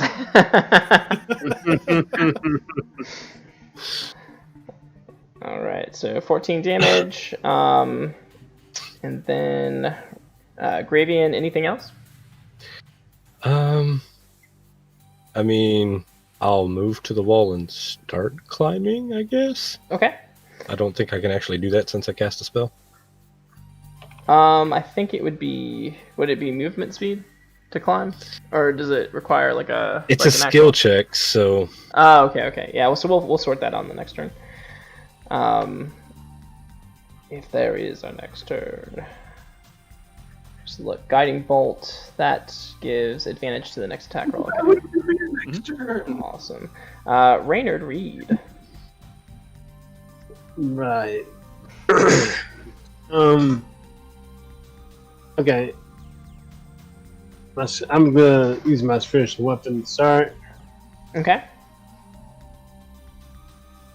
You get advantage. And you get advantage. Alright, 19. And a 20. Okay. 20 to hit. All right. That will hit. Go ahead and do the damage. For 13 bludgeoning damage. 13 bludgeoning damage, and you will strike the cat down, and it will not rise back up. Each snake will slowly sort of snuff out, each one like a candle. Oh. All right, quick, run. Let's get out of here. Yeah, let's go. Let's see. So Ulkin, while you're up there, I guess we can end combat for the moment. And Ulkin, while you're up there, you notice that the cat thing came out of a den of sorts. Would you like to look inside of that den? Absolutely. Okay. You look in. You're going to see something sitting sort of in the back. It looks like a large, like mechanical heart, Ooh. and it's ticking. Yeah, no, I'm going to carefully walk in there and then kind of reach in and take it out. Okay. Yep. It's probably big enough. You probably have to hold it with 2 hands. And it's got a little bit of weight to it, but it's not gonna. You can definitely carry it. Just kind of walk over, look at the 2 down on the edge, and be like, I found a ticking heart. Oh, sure. I've seen that before.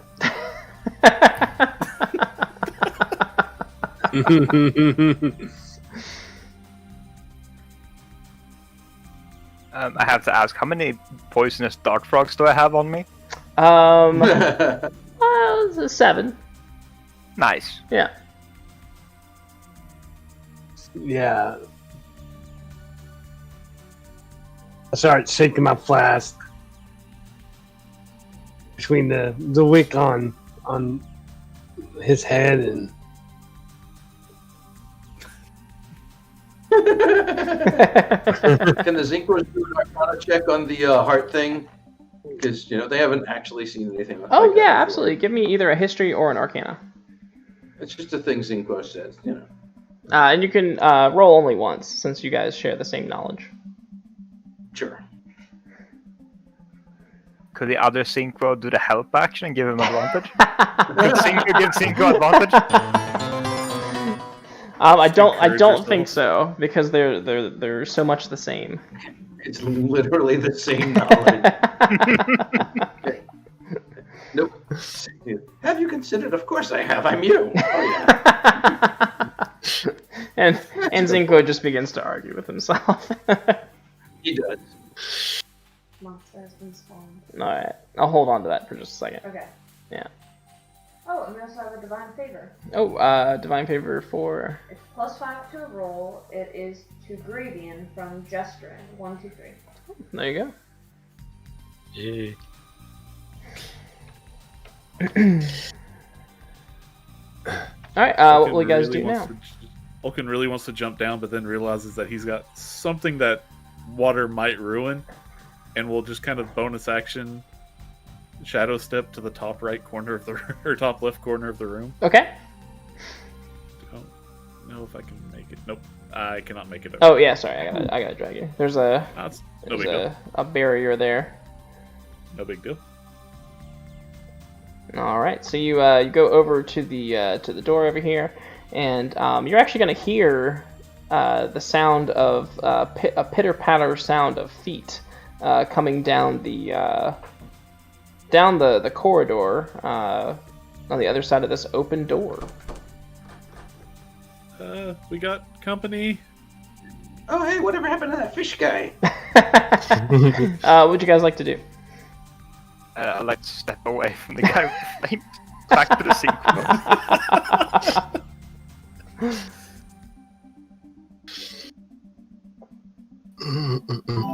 And you guys can move freely around, or prepare to do something, or Where did we get the pitter patter coming from? uh, The door. yeah, coming from the open door. Found them.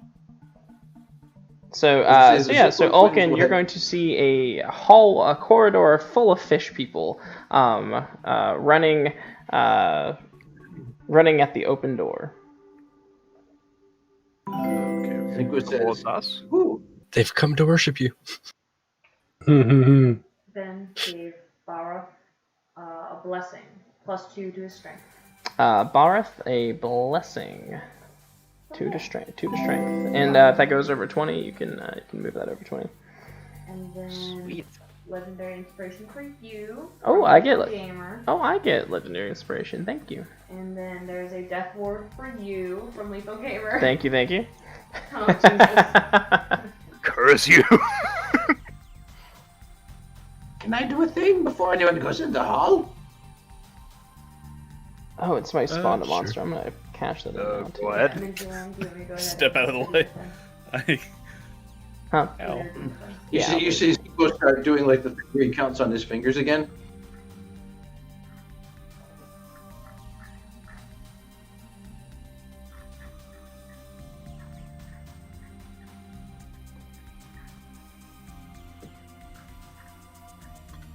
I'd like to drop a sickening radiance, like right there.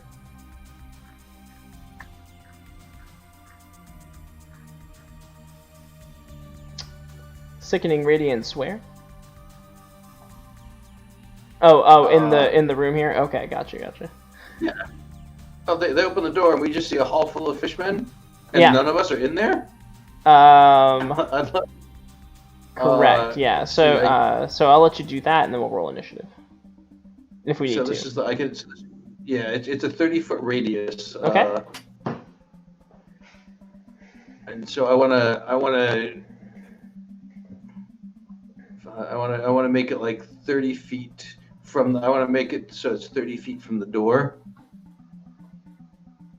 so that like it doesn't spill out into the room. I guess that would put it like on this guy here. 5, 10. I'm trying to. I'm clicking on too many controls.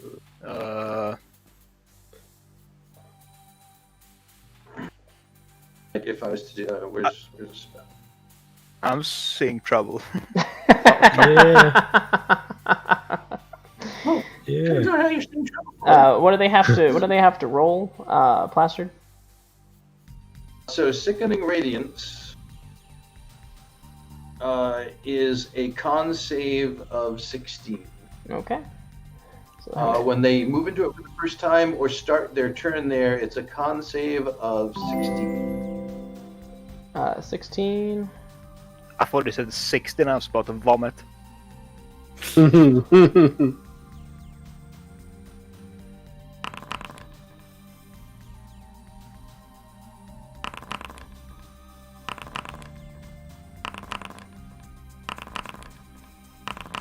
It appears that none of them have succeeded, and the one in the back did. All right. So what happens? All right, so let's see. First, everybody, woof! Good damage. Everybody who fails takes 35 damage. All right. They all die in the plague in the hallway, except for the last one, who takes half damage or no? He only takes 17, yeah.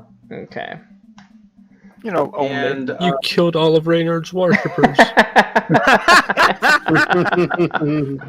He couldn't have ended the session.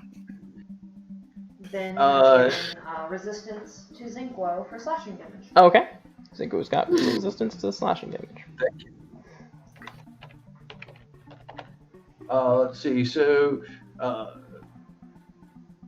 yeah, the only thing if they save, it's just half damage, I think.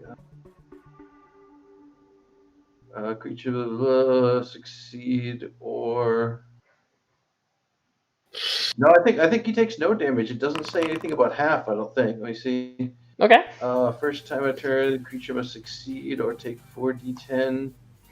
And yeah, I don't see anything about half damage, so I think he's fine, which is strange. Normally, a high-level spell like that,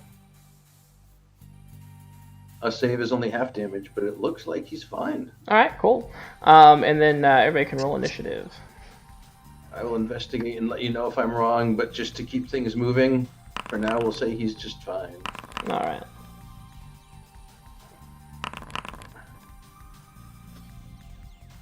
Should I roll initiative twice for Zinko, or just? Just the once. Yeah, they'll act on. Oh, he does have 2 in there. Yeah. Roll twice. Roll twice. That's going to get confusing. Here, Ask Zinko and. yeah. We can.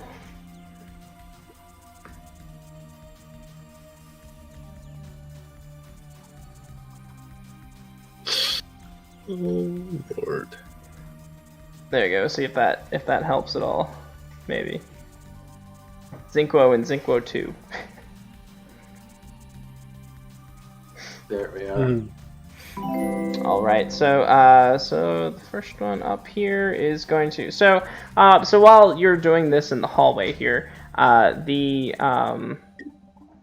rest of you are going to hear this dreadful screeching and clucking sound as these disgusting looking sort of like reptile-ish like chickens kind of like burst into the room, and they're just in a clucking rage, and the first one is going to 1, 2, 3 enter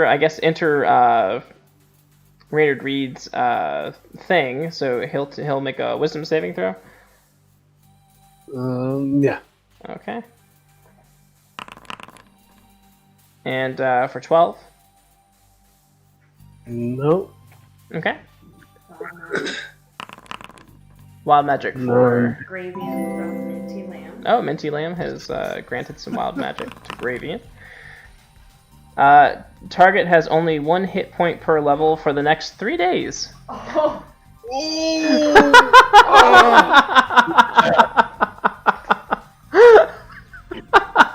Does it mean we now get to play a game of Get Down, Mr. President?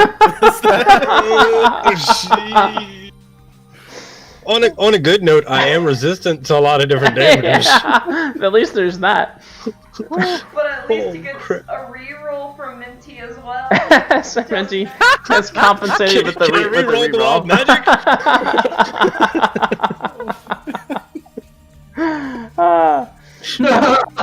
So that's 9 damage to the cockatrice as he enters the field. And this is these cockatrice or cockatrice are the monsters that were summoned by who? Do you remember who? Whoever summoned the monster last. Minty. Yeah. Minty. Oh, is it Minty? Okay. Yeah. Hold on. Only rolled 1. I only rolled 2 d8. Okay. Okay. So another 2. All right, and it will attack one of the Zinquos for 14 versus AC, which I'm sure is a miss. Thank you, Mage Armor. And Zinquo 2. That was I'm Zinquo. going to assume that's hit point maximum that changes. Yes.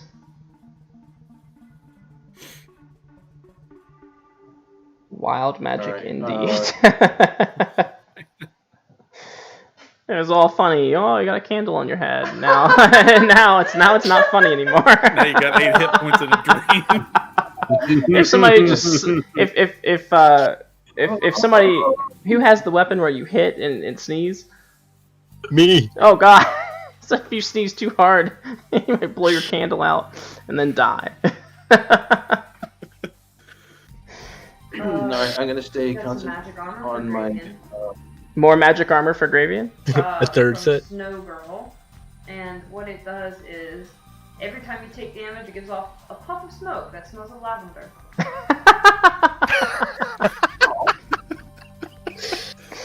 Well, there you go. You are a lavender scented candle. I'm a barbarian resistance lady armor wearing lavender scented candle that teleports randomly in 10 feet. Oh goodness. All right, so Zinquo or Zinquo 2. Zinquo 2 is going to do a Chaos Bolt on the dude that's attacking his twin. And I have a Legendary Inspo, so I'm going to use Legendary Inspiration to get advantage on this attack. Whoops.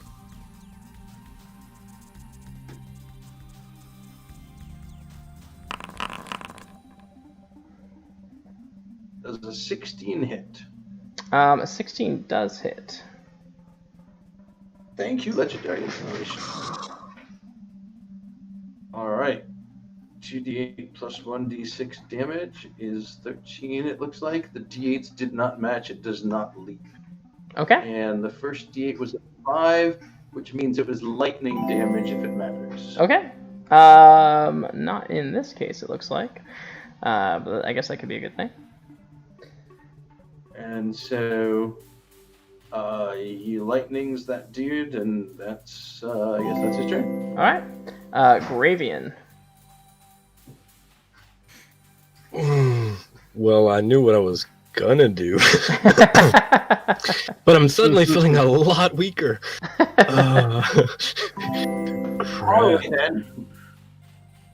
So what I'm going to do is I'm going to cast Shield of Faith on myself. What'd you say? So, I mean, I now have an AC of 26. Hopefully I'll survive. Okay. And then I'm just gonna go over and try to pound on the cockatrice down there, I think. Okay. Actually, is that an action? No, it's a bonus action. Alright, cool. So yes, Warhammer 1. So slow. Alright, 15 versus AC, 13 damage, and you flatten the cockatrice. Alright, well I guess I don't need to make the second one then. Unless you'd like to move some more and smash another one. Yeah, why not? Let's do that. Okay. You're playing a dangerous game. I am playing a dangerous game, but you know what? Why not, right? So I'm going to hit the one on the left, hopefully. Okay. That looks like it would hit. Okay. So I'll do the damage, and I will finally use my mark ability. Okay. Basically, that creature will have disadvantage attacking anybody that isn't me. Okay. And if it does, then on my next turn, I get to pop it for free. Okay. How shall we mark it? Let's mark it with a radioactive symbol. Mark it with a B and put it in the oven. Or All right. Anything else from Gravian? Yeah, I think I'm going to use my action surge Okay. and attack the one right in front of me. Okay. Hopefully this will hit.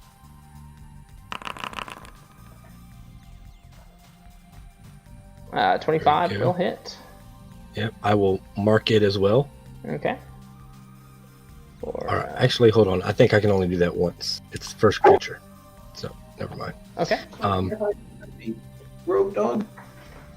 But I will attack the same one again.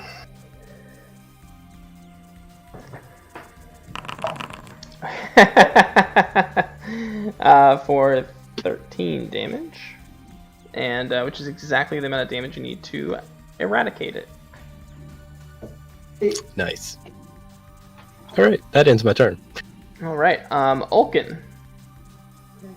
Oh, what do we need? Well, he's got like 2 redemptions. Who does? Okay. Oh, okay, Ulkin. They're Somebody both has. from me. Oh, they're both from you. Yeah. Okay. So that's what I was like. I want to do that real quick.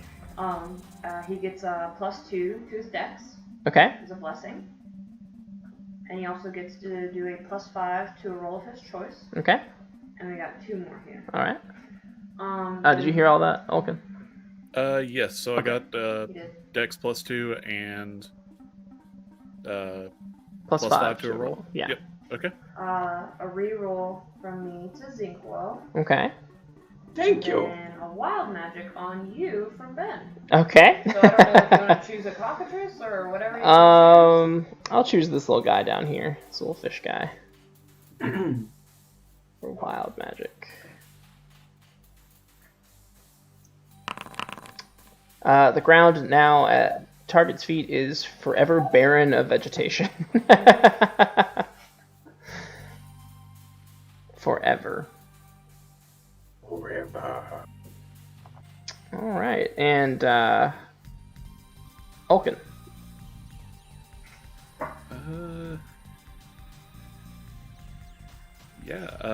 Ulkin is going to...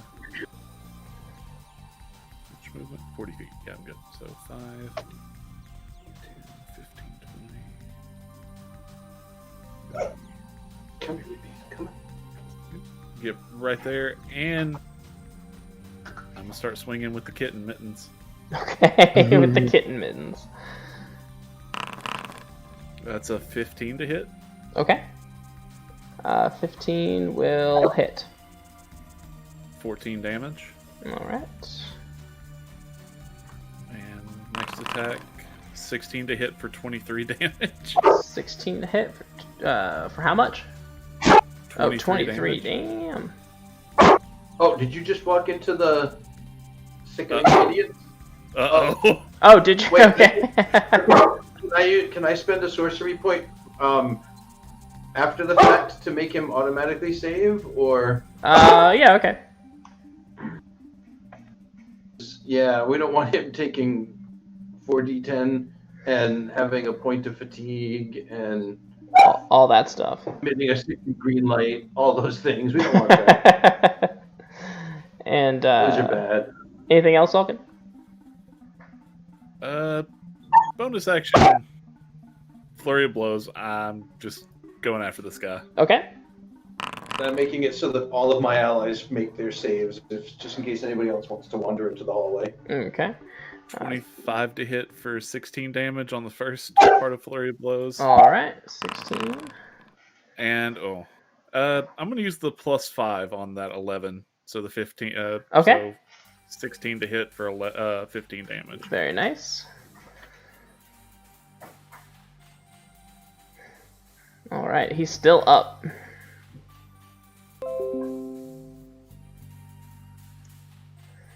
And anything else? Nope, we're just going to chill here. I'm Okay. sure everything will be fine.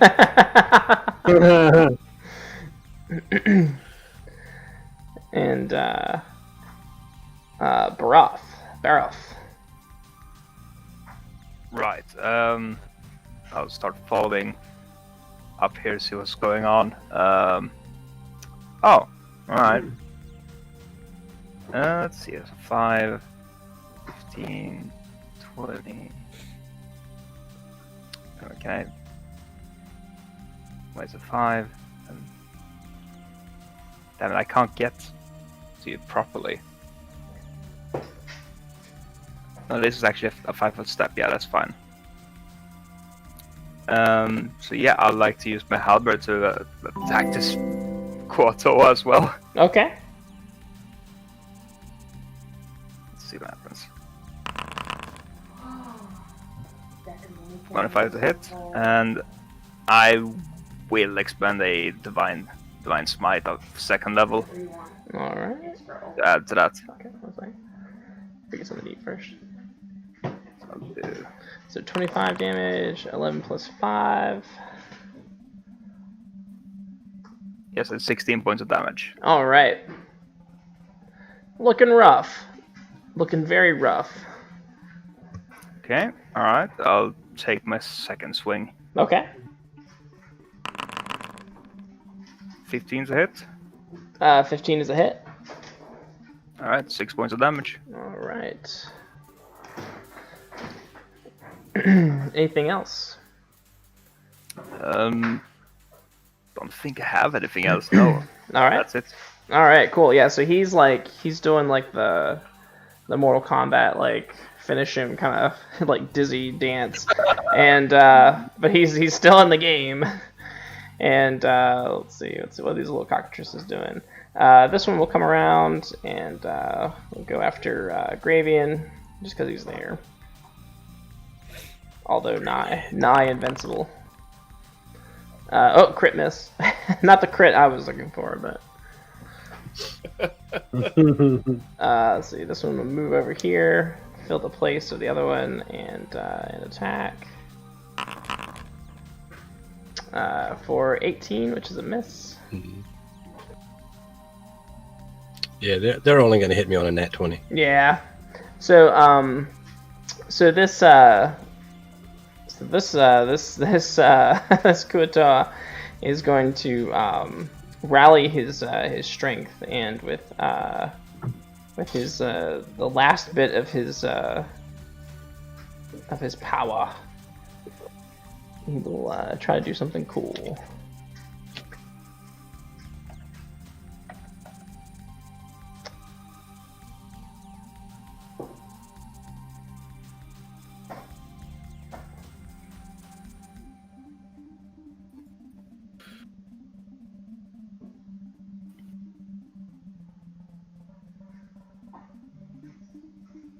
I feel like one of us is in for a world of hurt. Maybe not. Let's see. Oh, okay, maybe. So as a 5th level spell, he will cast he will call upon the ancestors of the Kuatoa and summon them as spiritual guardians. So it is a I can't quite remember. Is this something that happens? Deacon? Is this something that happens once it gets placed down, or is this something that happens on their turn? When they enter it into the area or at the beginning of their turn? Yeah, it happens when on their next turn. Okay, so he will cast that, and at the beginning of your guys' next turn, you will make your save.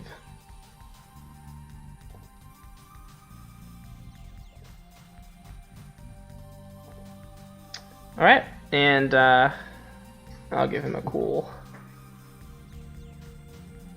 aura too. We'll have dueling guardians. Dueling. And with that, the cockatrice over here. Oh goodness, what have I done?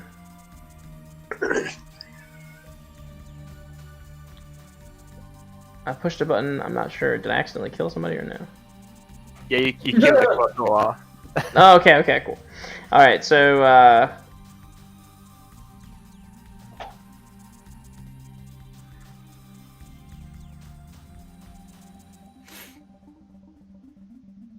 all right, Zinquo. Oh, is it my turn again already? Zinquo number 1.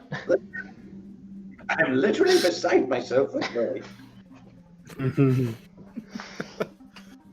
Hey, David.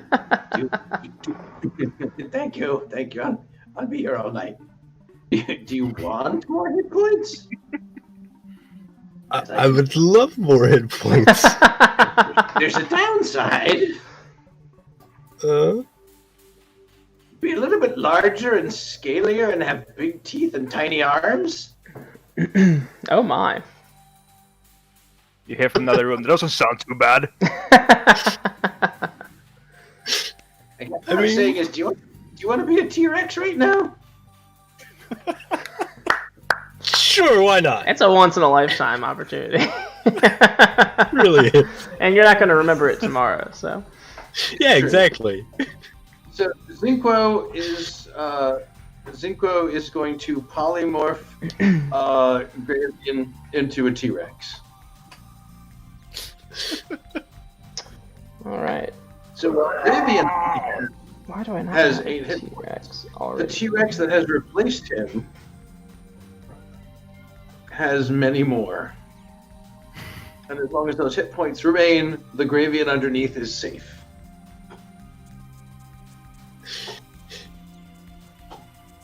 He says, "Hey, I told you there was a downside. Here you go."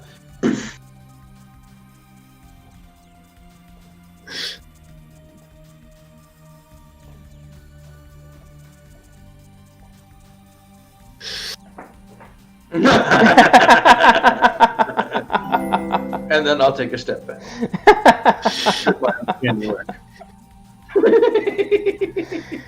All And that'll right. be my. All right, and then 2 cockatrices will.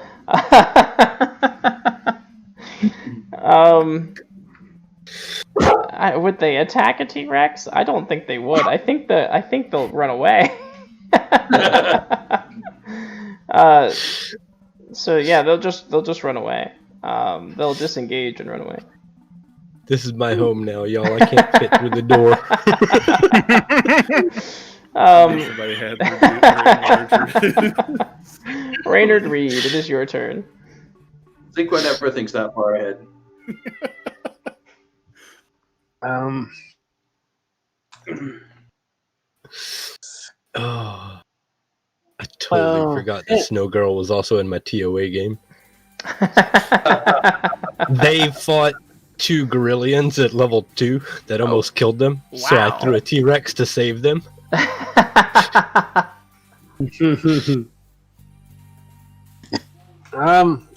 can't. I don't see anything. So. Okay. All right, T-Rex. Let's see. Hold on 1 second.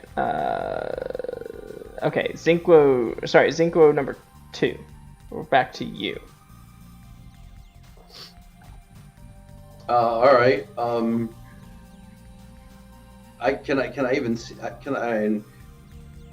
Do I have like a line of sight on the Krakatoa priest?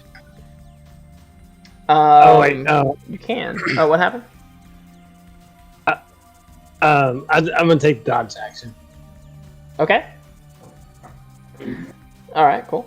So Zinquo, you can have line of sight if you like. If you Yeah, I'll try and set him on fire. What the hell? Okay.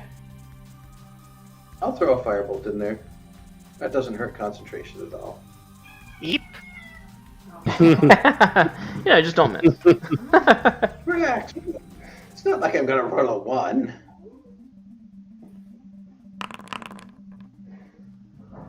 All right, 18 hits.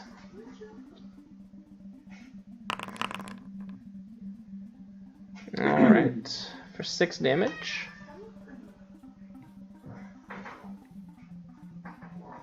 And then he'll spend like the rest of his 6 seconds discussing the relative merits of sickening radiance versus polymorph with himself. Very nice, huh? So don't you have a death ward? I do have a death ward. All right, Gravian. T-Rex Gravian. With I think you still have like a little candle wick on top of your. You're like a reverse Charmander or Charizard. Cool. Reverse Charizard.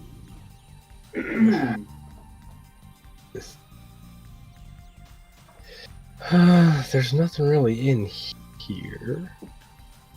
Smash the wall. Yeah, I'm like, I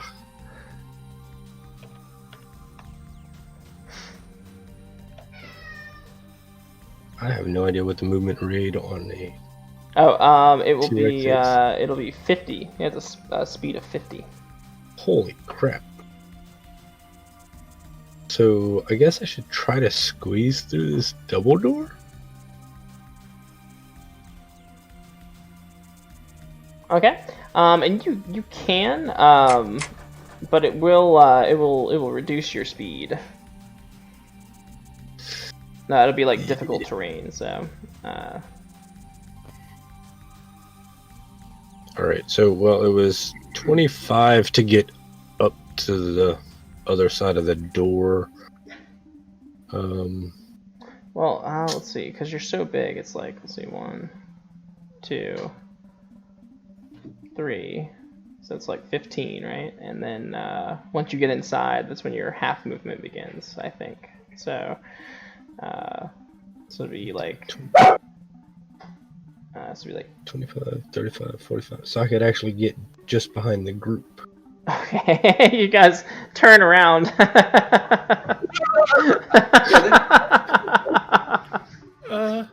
I look at Tolkien. But you see the little candle, the little flame on top of his head. I'm more scared. I'm terrified. Olgan immediately just takes one of the kitten fingers, puts it on his nose, and goes, "Your turn." Not fair. Can Gravian do anything else? I mean, T-Rex have reach. Yeah, I think their bite and tail both have a 10-foot reach. I They, don't see. They Oh, do. yeah, They that's do right have a there. 10-foot reach. Okay. I'm guessing I don't have an actual T-Rex character sheet in here. No, Just a I picture. don't know how to slide one over very easily. So That's maybe fine. I do. I have one on D&D Beyond. Okay, yeah. So you I can was look like, at I'm, that. You can I'm totally on look at that. DDB looking it up too. So, yes, with a 10-foot reach, I get a plus 10 to attack. Yes. Nice. All right, so I'll roll a d20 plus 10.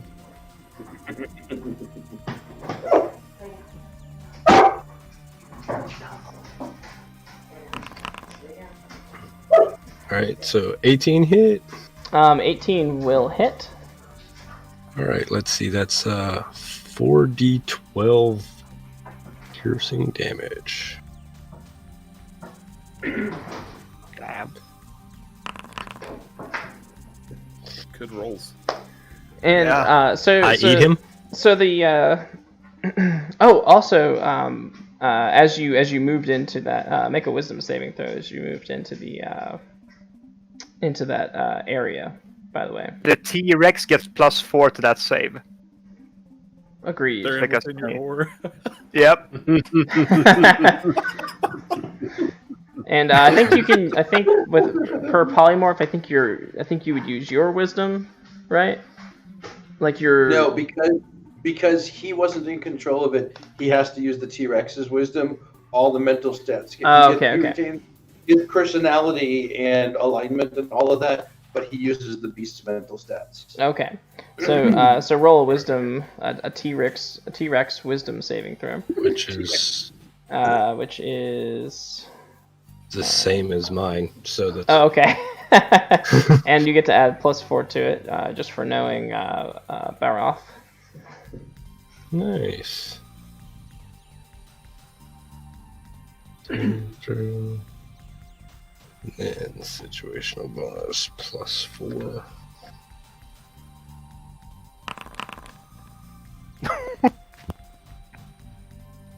I'm alright, I think. Ooh, very nice. So you'll just take half damage, which will be What type of damage is it? it'll be radiant damage. Right. So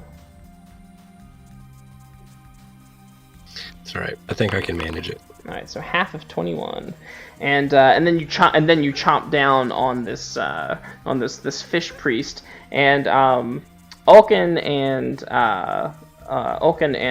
Baroth, you guys are like the fish priest just disappears momentarily, and then you see him like push back against the T-Rex head. I'm using my death ward. And he's got his staff, like he's got his mighty staff, sort of like holding the T-Rex's mouth open. And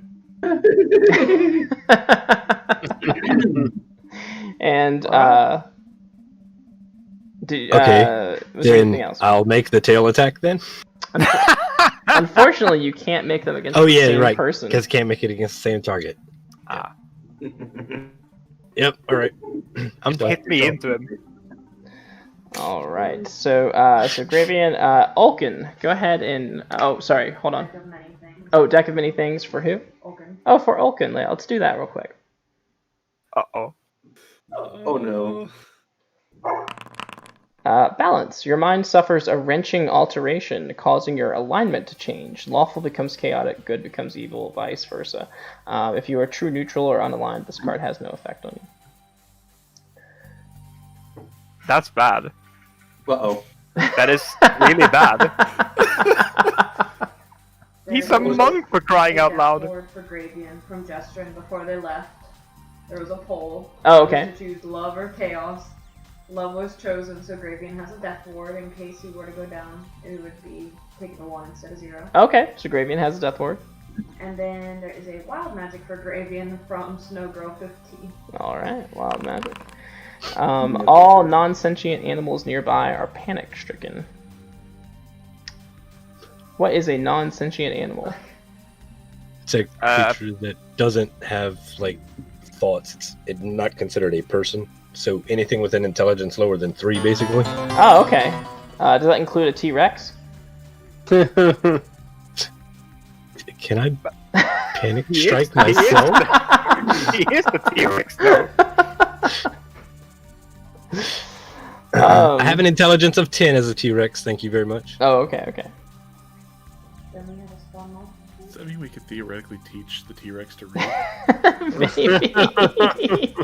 Yes. Yes, So we have a spawn monster, you said? Okay. I think teaching the T-Rex to write will be a hassle. Oh, Give him a special made just need a desk. longer pencil. So my question is, with my deck of mini, Yes. that means Ulkin is now lawful evil. Okay. Well, that's good. You have rules. So Fair enough. so you were chaotic good, now you're lawful evil? Yeah.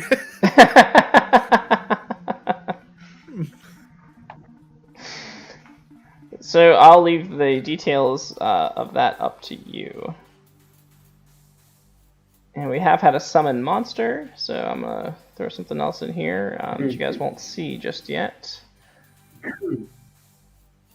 Just when I think I'm out, they keep pulling me back in. And We almost made it in the Oh, no. room. You said I have to use the dinosaur's mental stats? Crap. that's Yeah, that's an intelligence of 2. okay.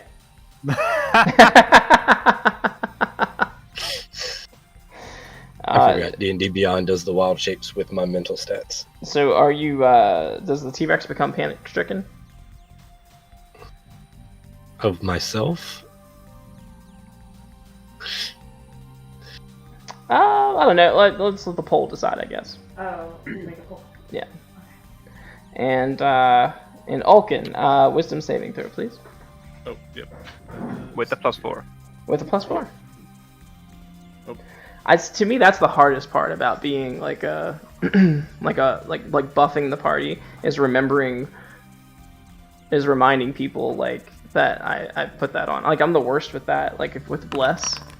Like I It's always the only forget. thing I got, man. I So 26. Ooh, 26. Yeah, you succeed. So you take half damage. Half of 20 radiant damage.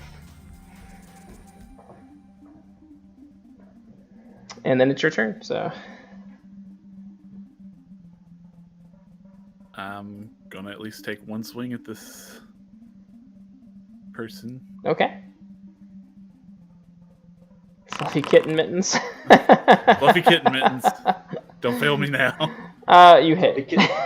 You hit and you kill. Nice. And Damn. Ulkin is going to use movement. So that's got me at 15, 20. Oh, 30. It's quiet. I like it. Okay. He's just gonna kind of sit there and smile. All right, and this little statue over here is like shattered.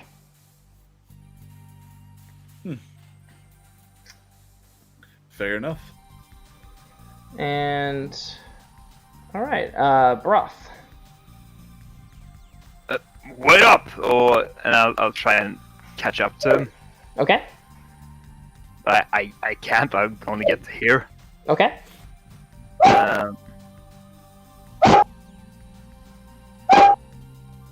I will. No, I'll take the dash action and get up to him. Okay.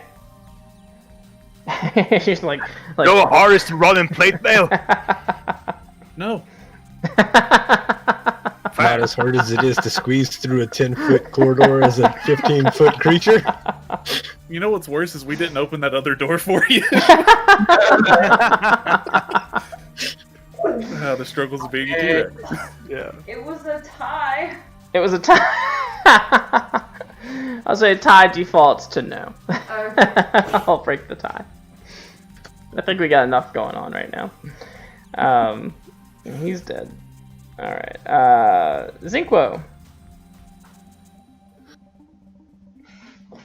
All right. I guess. So we don't see any enemies at the moment. Nope. Just this big T-Rex booty. I'll just kind of run between his legs. Yeah. At your own peril. Yes, you know. The attempted move collides with at least one wall. You know.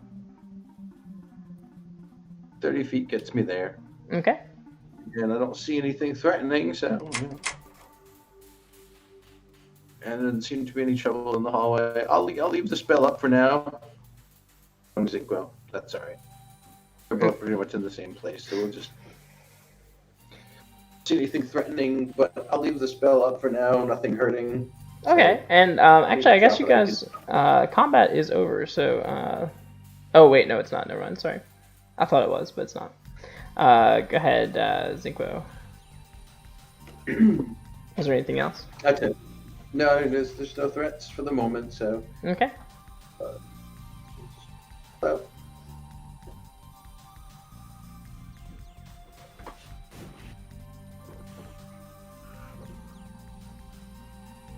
Let somebody else go. All right. So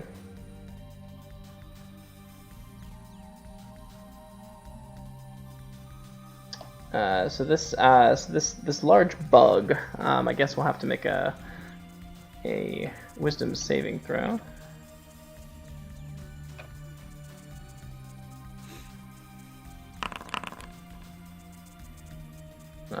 For 6, so it'll take some damage from the guardians.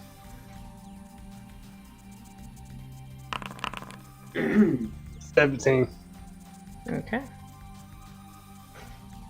Now, is there a sneaky bug? Sneaky bug. Some would even say an assassin bug. Dun dun dun.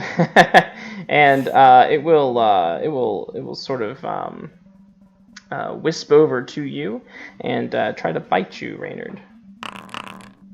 For 7 versus AC, and then for 20 versus AC. Well, roll disadvantage because I took the dodge action. Okay. Oh, that's sure. All right.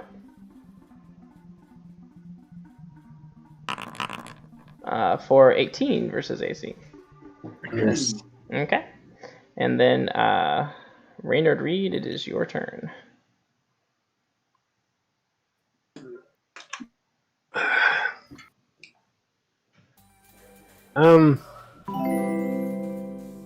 Is he on me? Yeah. I don't see him. Oh, sorry. Is he? Oh, he's hidden. Sorry. Oh, okay. Bink. I will hit him with my spirit weapon. Okay.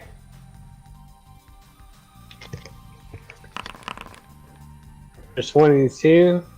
Okay. That'll hit. Plus 5, so 10. All right. And this was one of the monsters that were spawned as well. And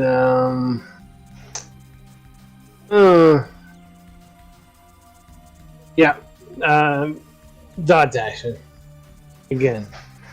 Okay. And then it's my turn. I'll stay on my ground. All right. The next bug will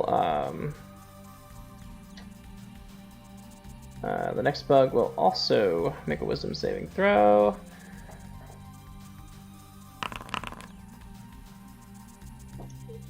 For 6 as well, so it'll take some damage.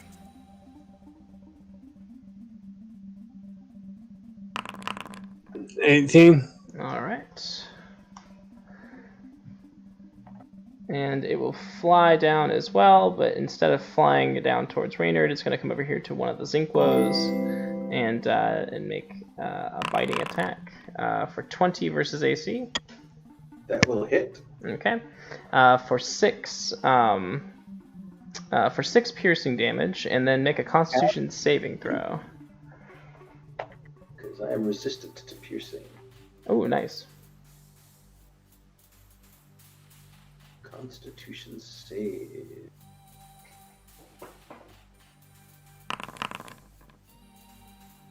All right, very nice. 15.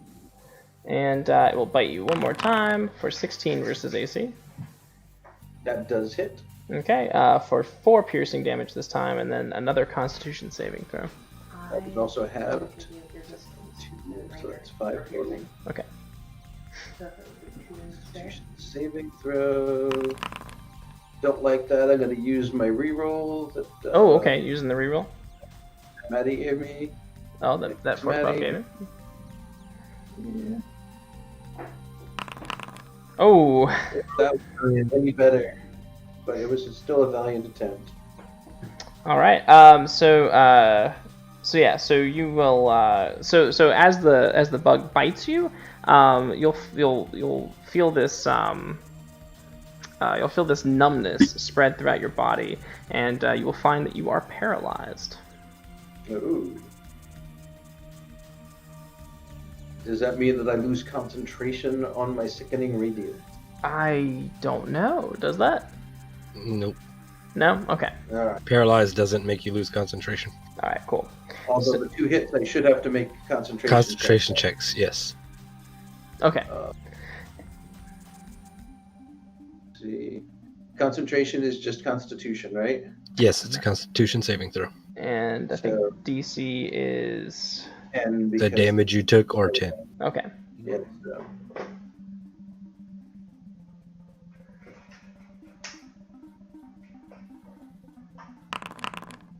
That one's fine, Mm-hmm. but I picked 2 because I got bit twice.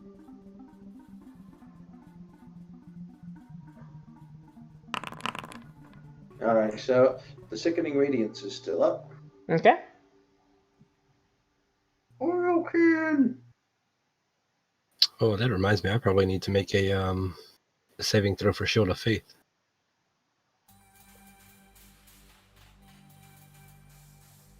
All right. You can go ahead and do that. And then Fort Puff wanted to give piercing damage to Reynard, or piercing resistance to Reynard. Jesus. So mark that down, Reynard. Here's 30 piercing damage. You know, Reroll it's all good. to Gravy and from Snowgirl before she left. Oh, and Snowgirl has gotten Gravian a reroll. Yay! Yay! Thanks, Snow Girl.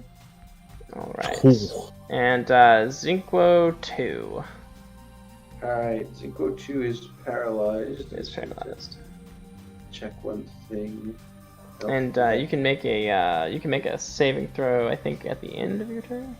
I was gonna say, I think the entirety of his turn is basically the con save to try and get out of it. At the end of each of its turns, yeah. Yeah. Just checking to see if he had anything else that helps him, but if there is nothing, so con save. Oh. And Nice. he is no longer paralyzed. And he's no longer paralyzed. He is, well, that sucked. All right, Gravian. Right, so hearing the commotion from behind me, I guess I will attempt to maneuver my way backwards a bit. Okay. And I will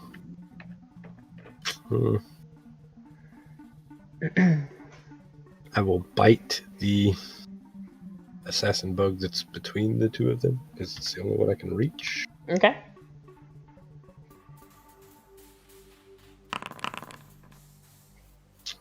Yeah, you will. Well, I'd say that hits.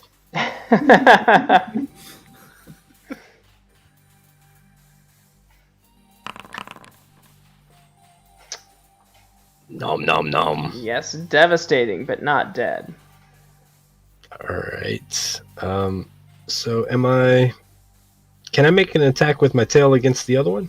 Yeah, it's got a reach of 10 feet, so you can whip it around, smack it out of the air. 13 misses. Middle. I guess it'll fly. Yeah, I guess it'll just kind of like bob and weave, and you'll just barely miss it at the end of your tail, unless you have something to. I mean, I'm kind of squeezed, in a doorway. It makes it difficult to aim. Yeah. Not only in my turn. All right, cool. Ulkin. There's a magic Just- weapon for Ulkin. Oh, magic weapon for Ulkin. Yeah, Okay. it's plus 3 to damage and rolls. Okay. This is from Ben. Okay. It has the ability to teleport or switch places with any character in sight. In sight. Okay. Actually, can I use my +5 on that? +5 on what? To the attack roll that I made? Oh yeah. Forgot I had Yeah, you can. That would make it an 18, which would hit. So.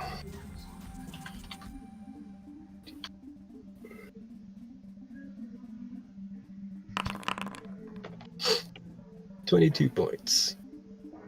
22 points of damage. Damage, yes. Very nice. All right, so you hit it, you whack it around a little bit. It's definitely hurting. And then Ulkin. Just kind of quick glances around the room here. Does anything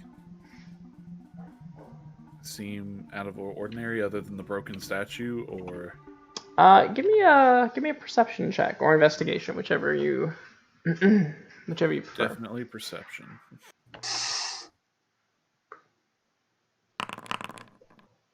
14. 14. So you're going to notice that there is that over here, this statue has fallen, and it appears to have fallen, and it is concealing a rather large doorway. Okay. Yeah, 5, 10,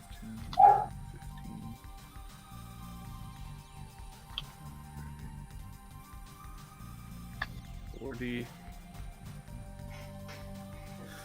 And because he is impulsive, action dash. Okay. Used here in the distance for crying up. Forget it. That'll get me to there. You just see him like vault over this like fallen statue and just disappear in the thicket. So you'll get to this door, and Ulkin, you'll see these large doors. They might be wooden with like metal plating on them, but they're very fancy indeed. Even though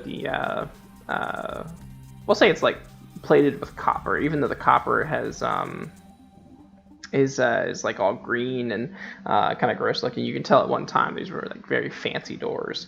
They're quite tall as well. Okay. All right, and with that, Baroth. I sigh heavily. I just want to heal someone, but nope. Alright. Just trying to be nice. And I'll run after him. Okay. Not happy about it, but I'll get to there, and I can see the entrance, I'm assuming. You can see, you can see the entrance. You saw him disappear into somewhere, so.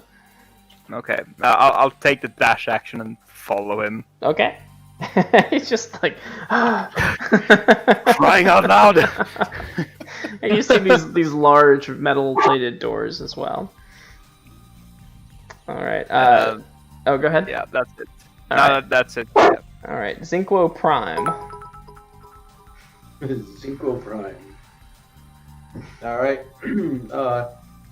He's gonna just assume that the reason why nobody's following behind is because they just got hung up for a minute and they'll be along. So he wants to just try he's gonna pop into here. Okay.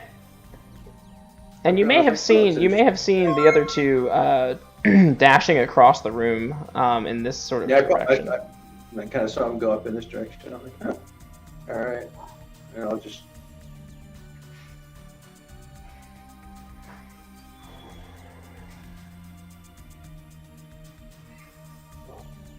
But I can't see anything beyond here. There's not like a door or anything that I can see.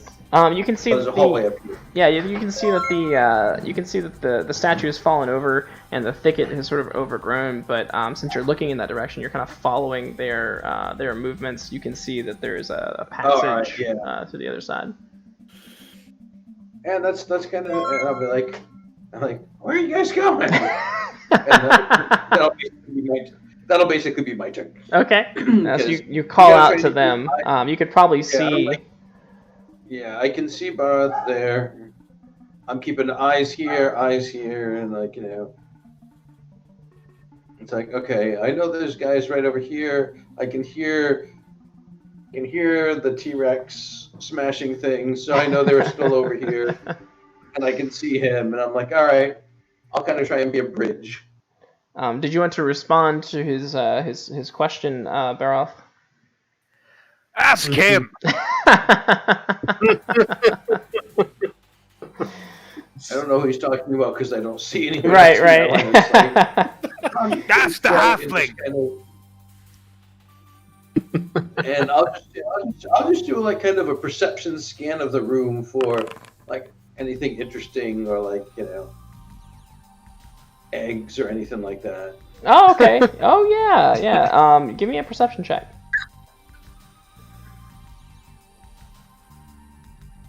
And meanwhile, Deacon, go ahead and roll damage for the bug. 13. The bug has been vanquished. 13. So since you're kind of looking around for an egg, you are going to see one.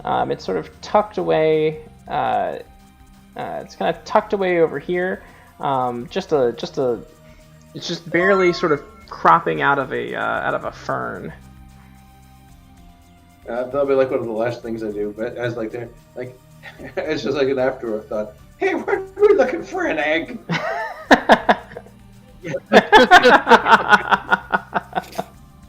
Offhand, randomly. Anything else? All right. Raynard Reed, it is your turn. Did you get the 13? 13 and dead. It died. Okay. It wisped away in your magical radiant energy. So this one here is the only one live? Yes. Alright.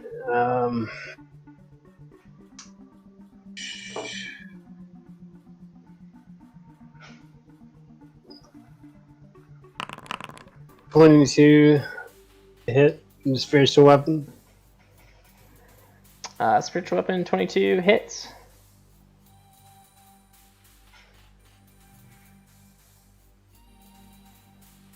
Oops. Or 14. And that bug is no more. That's it. Squashed. Okay. Now I will take some movement. Okay. Oh, 1, 2, 3.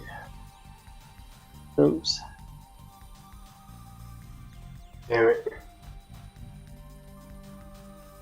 10, 20, 25, 30. Okay. Okay. That's the end of my turn. All right. So you're just gonna shimmy past the dinosaur and make it down the hallway. And at this point, we can be out of initiative order for the moment. Oh.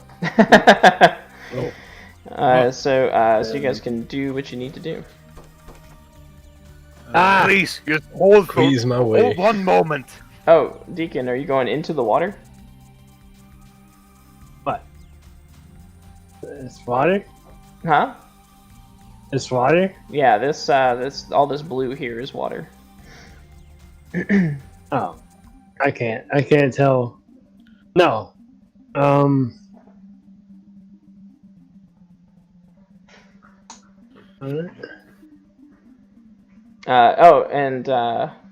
Yeah, I guess I don't know. There's like a weird time paradox thing going on here, like because like you've been in this room before, but you also never went to this room before, so.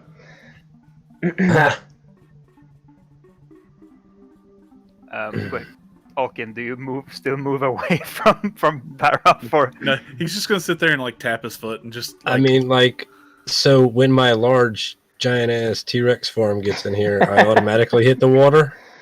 Let's see. Will you? You can if you want, or you can tippy toe around. I guess. You don't necessarily have to. I have an intelligence of 2. You guys hear this? You guys hear this big splash, and you see the T-Rex just disappear into the water, and as this wave emanates out, and everybody gets wet. Maybe some of you get knocked down from the water, like. I like to lay on hands on Oaken for 25 points. Oh, awesome. Okay. Yeah. You're no good to me dead, alright? Jeez. But Nah. oops, what's her name? Gravian, yeah. But Gravian, when you stand up, you find you're only like 2/3 beneath the water. You should stand up and you can Taking a look around. dino bath. Yeah. Oh, sorry. Is the encounter over? I was doing a hype train. Oh yeah, sorry. The encounter is over for now. I'll just get my other self in here. And is there a reason there's a little skull on me? No good reason. I'm not quite sure what that is. Okay. I mean, I'm cool with it. I just, And it looks cool, but yeah, there's no particular reason. Other me's gonna go pick up the egg. Okay, so you have collected 1 egg. I'll hold it out and be like, "Do we need this?"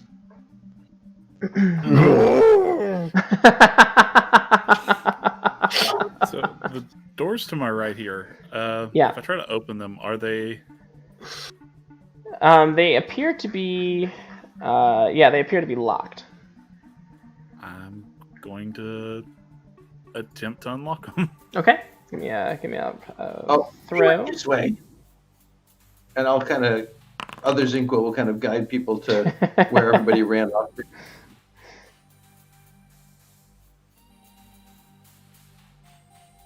All right, That's 17. how it goes to. Okay, so yes, you may unlock them. Ooh. So the door opens, and you're able to do it quietly this time.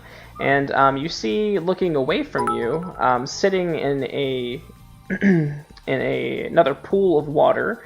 You can probably only see like maybe his like giant hump, and maybe some of his like muscular kind of arms. Is this giant? And he's sitting in here in this room with this pool of water and these like strange pillars that have like statues carved into them. And like I said, he's facing away from you. What do you guys do? How far I don't see anything. I'm still stuck in the tiny little corridor. Carefully back away.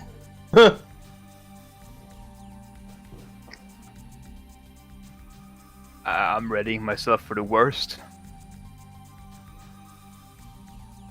So I'm going to. Let's see. Make sure.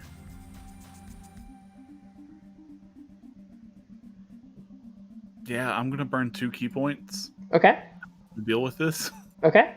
So I'm gonna burn 2 key points and cast the silence spell over this top part of this thing that we can't see. Hopefully, get the top part of that. Like, is it it's a 20-foot circle, so more or less just try to keep that circle where I would assume its head is. Okay. Put your cursor over the center of it, of where you want it to be. Just kind of like in through here, roughly. Okay. Let's use that square. I'm All right. assuming that's a square there. And how big is it? 20 feet? 20 feet, yeah. All right, cool. All right, there it is.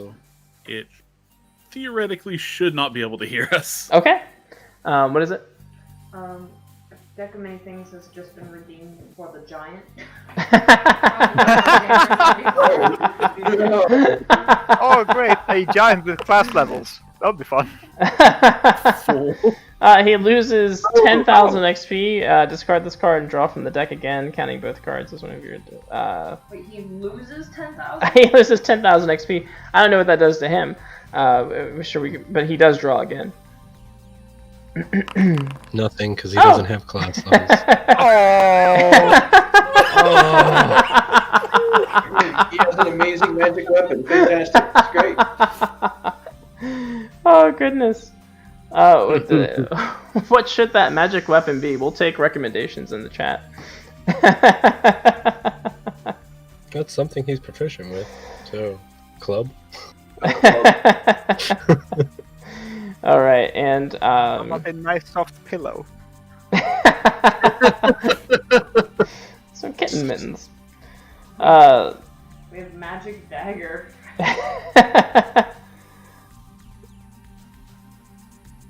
Cupcakes. All right, Cupcakes. so Ulkin, that's what you've done. Would you also so that's an action? Would you also like to move? Yeah, just kind of slowly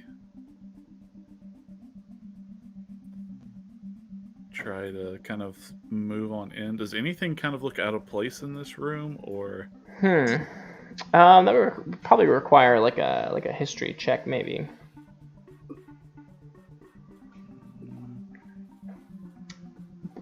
Is this 16? It's sort of creeping into the room.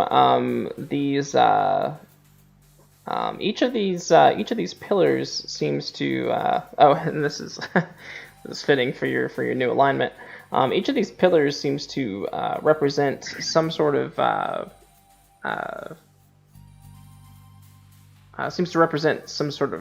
sin, like one of the 7 deadly sins.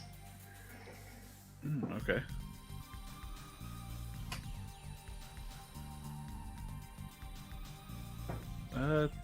Yeah, that'll be the end of my turn. Okay. And who would like to go next?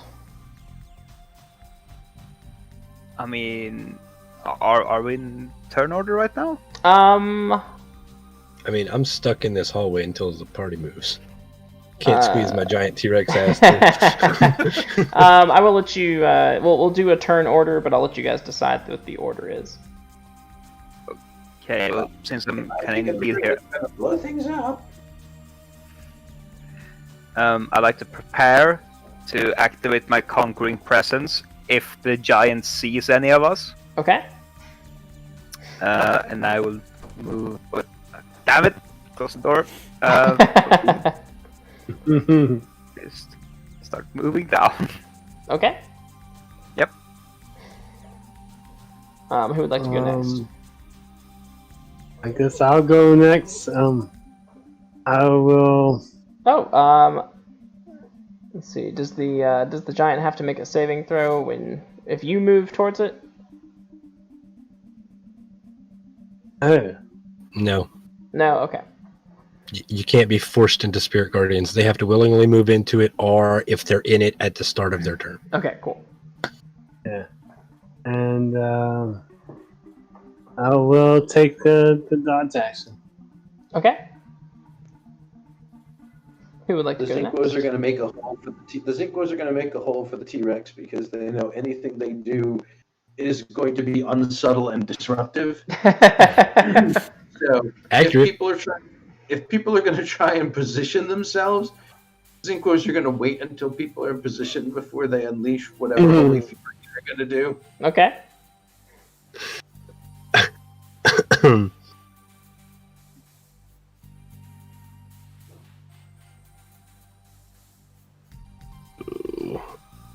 That would be 40 feet of movement to get into the room.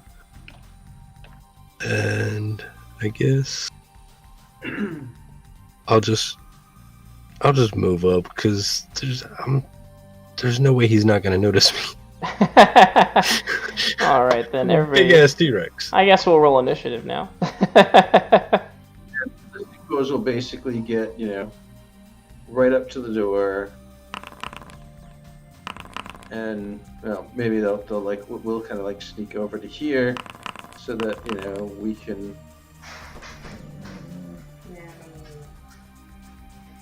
Oh, cool. Roll the T-Rex.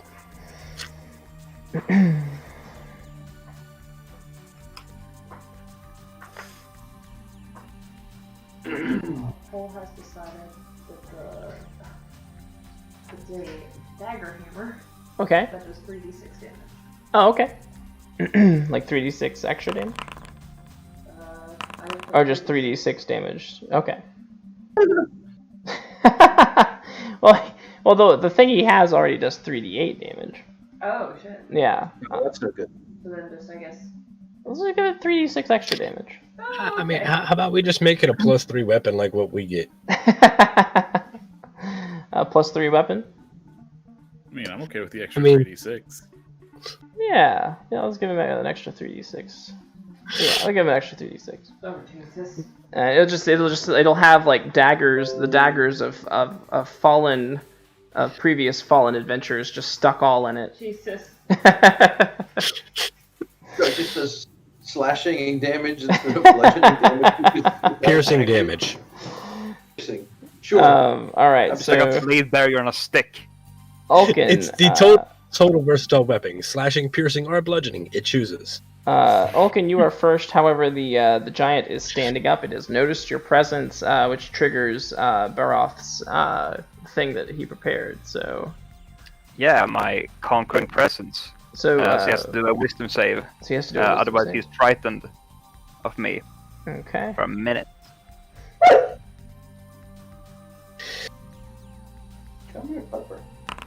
Stop the barking. All right. He is frightened of you for a minute. Sweet. So his speed is 0 All right. because of my aura. Okay. And Ulkin, you are first.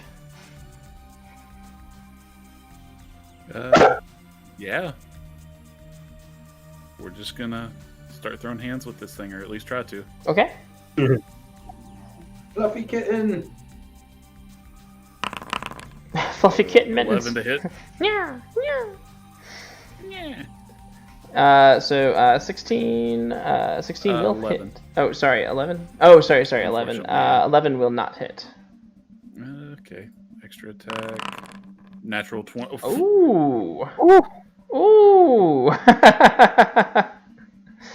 Nice. Whoa! Yeah, what?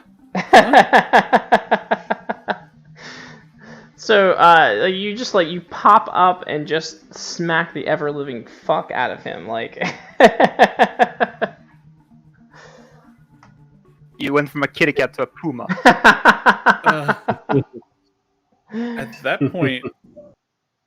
At this point, I'm just feeling lucky. Okay. I'm gonna burn a key point. Yeah, we've got 12 minutes Technically. left, so. Technically 2, so 2 key points dropping me down to 1. One Okay. of the key points is going to be for stunning strike. Okay. I need a con save. Con save. 19. That passes. Okay. And last 2 attacks, make them quickly. Fluffy That's kitten an 18 to mittens. hit 18 hits. and 13. 13 does not. So that was what? So 14, 14 damage. Okay. And that ends my turn. All right, and then with that, it is Raynard Reed's turn. Okay. Well.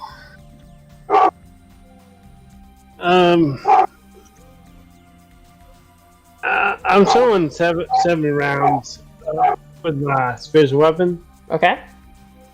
We're gonna count that done. since we did some time in between. I'll would give have to- you one more round of it. Okay. Fair enough. I'll pop him with it. Okay.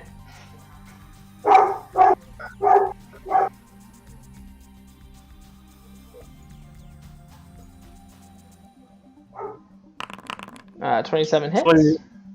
Alright.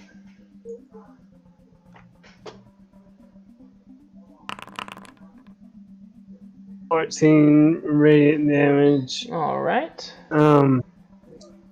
Raven, how's your health? I'm fine. I'm just under. I got 25 hit points before coming in here. Okay. And yeah. And I'll take dodge action. Okay. And it will be the Rex's turn. Right. Let's see if I got this macro thing going. Nope. Okay. All right. I don't know how to work these here yet. So Yeah. I'm gonna do the bite attack thing. Okay. 1d20 plus 10. Wow. That one. Oh yeah. So you'll bite and maybe you get a little too close to the edge. Oh, but I got a roll. Oh, okay, sweet. We'll do it. 18 hits.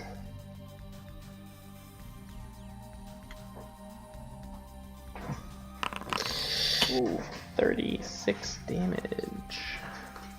Yep. And there's no other targets, so that's me.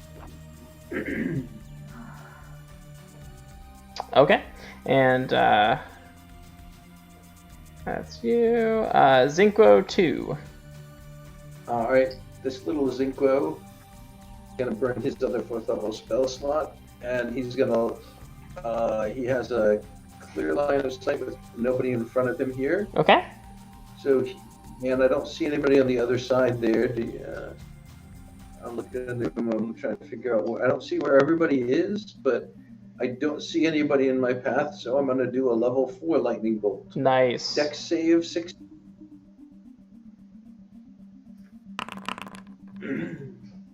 15. Nope, he needed a 16, so he's taken all of it. All right. That's 9d. Is that 6? I believe. That didn't roll. Outstanding. I'm on DDB. It's 96 for a level 4, right? Yeah. Yeah. Yeah. Sounds accurate. 9, there we go. 35 points of lightning. Ooh, damn. All right. And since I have sorcery points left and we're almost out of time, I'm going to use 2 sorcery points to make an action into a bonus action and firebolt him as well. Okay. Oh, look at that lightning. That's cool.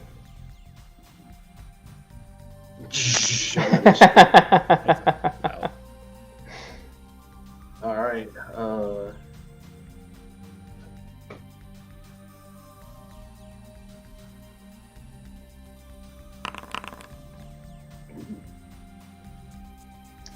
Ooh, 24. We'll add 8 points of fire as well. So lightning and fire, and before the giant even gets a turn, you guys have vanquished him. You are now out of combat. Yeah. We cleared 3 rooms, y'all. I know, yeah, and Wow. with 6 minutes left. So, what would you like to do in those 6 minutes? Look for eggs. Okay. Dance like a T-Rex. Give me a perception check.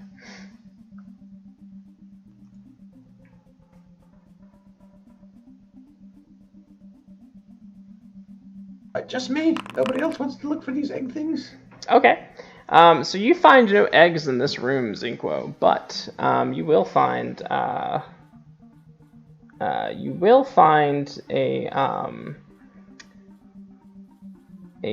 small plaque, or it's actually sorry, it's not a plaque. It's actually words around this this pool of water. So you'll notice the words that go around the pool of water. They are in Elvish, if anybody speaks Elvish, and you'll also notice that the water in this room is, like, unlike the water in the other room, this water is perfectly, like, clear and clean. And even just looking into it, it's almost like looking into a mirror. Zinquo actually speaks Elvish. Okay, so you can read what is around the. All right, I will. All right, cool. I have to pull it up real quick because I forgot exactly what it says.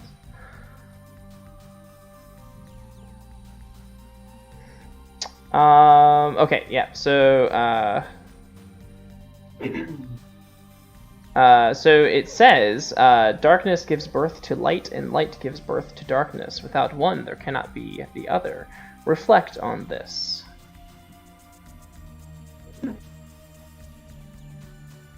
And will stare at his reflection in the water. And so it is a puzzle. And if you guys would like to try to figure out what all that means. Drinking from the pool, and you die because it's mercury. No,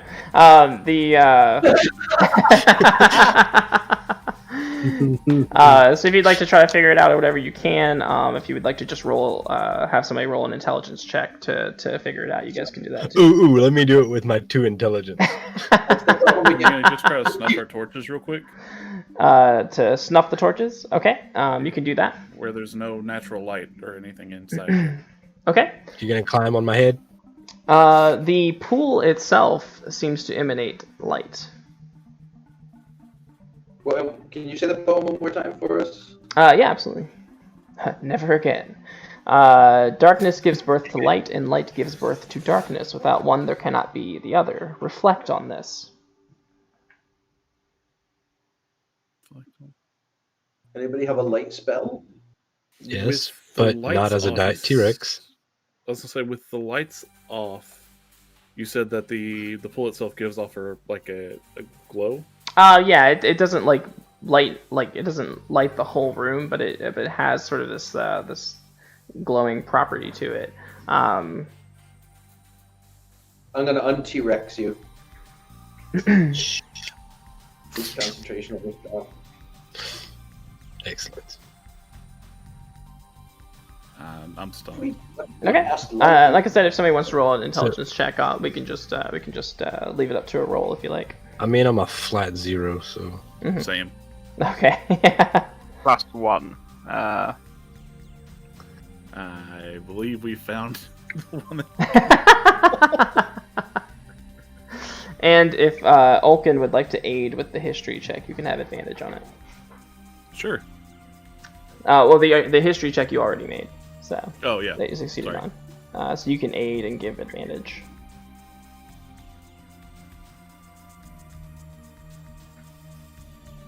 To whoever's rolling it. Yeah.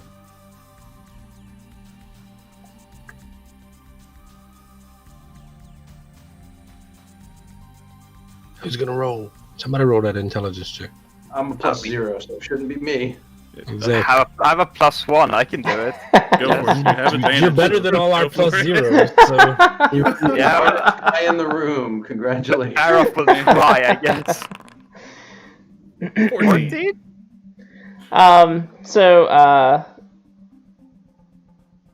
And do you have any like re-rolls or anything like that? Anything? No, I got nothing, dude. You got nothing. Okay.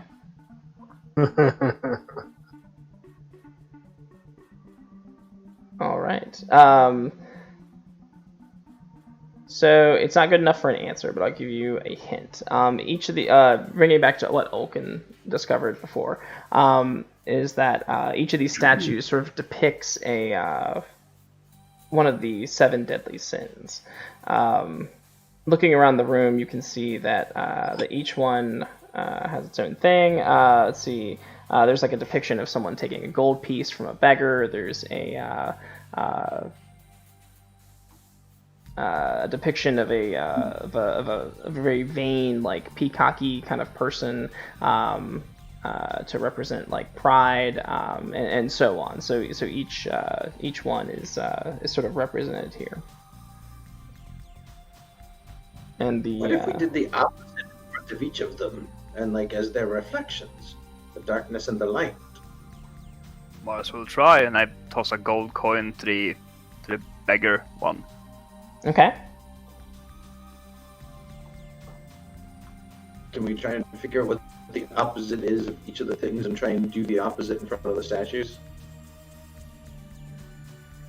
All right, so we try What if that. we push the statues into the pool? Well, unfortunately, they're in the pillar.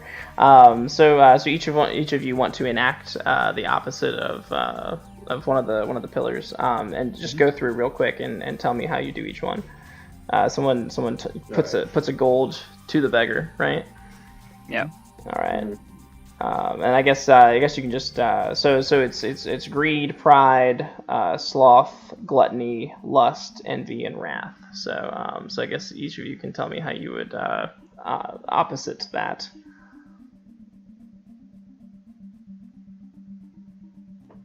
I'll do jumping jacks in front of sloth. Okay.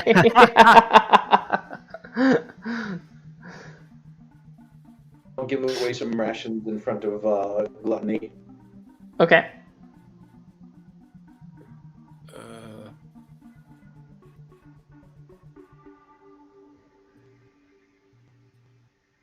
What ones do we have left? Oh gosh. We have lust left, Mm-hmm. and what else? Envy we have left, and pride.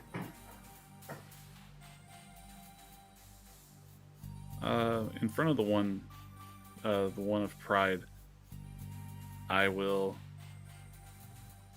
choose to stay in the room and not lock the party in here and leave. So, Okay. Let's see. I'll point out to the last one that I'm wearing a chastity belt. Very nice. Okay. Usually goes both. We go, yeah, bye. So we're just missing envy. And wrath, I believe. Oh yeah, I'm Wrath. Sequels will hug each other in front of Wrath. Okay.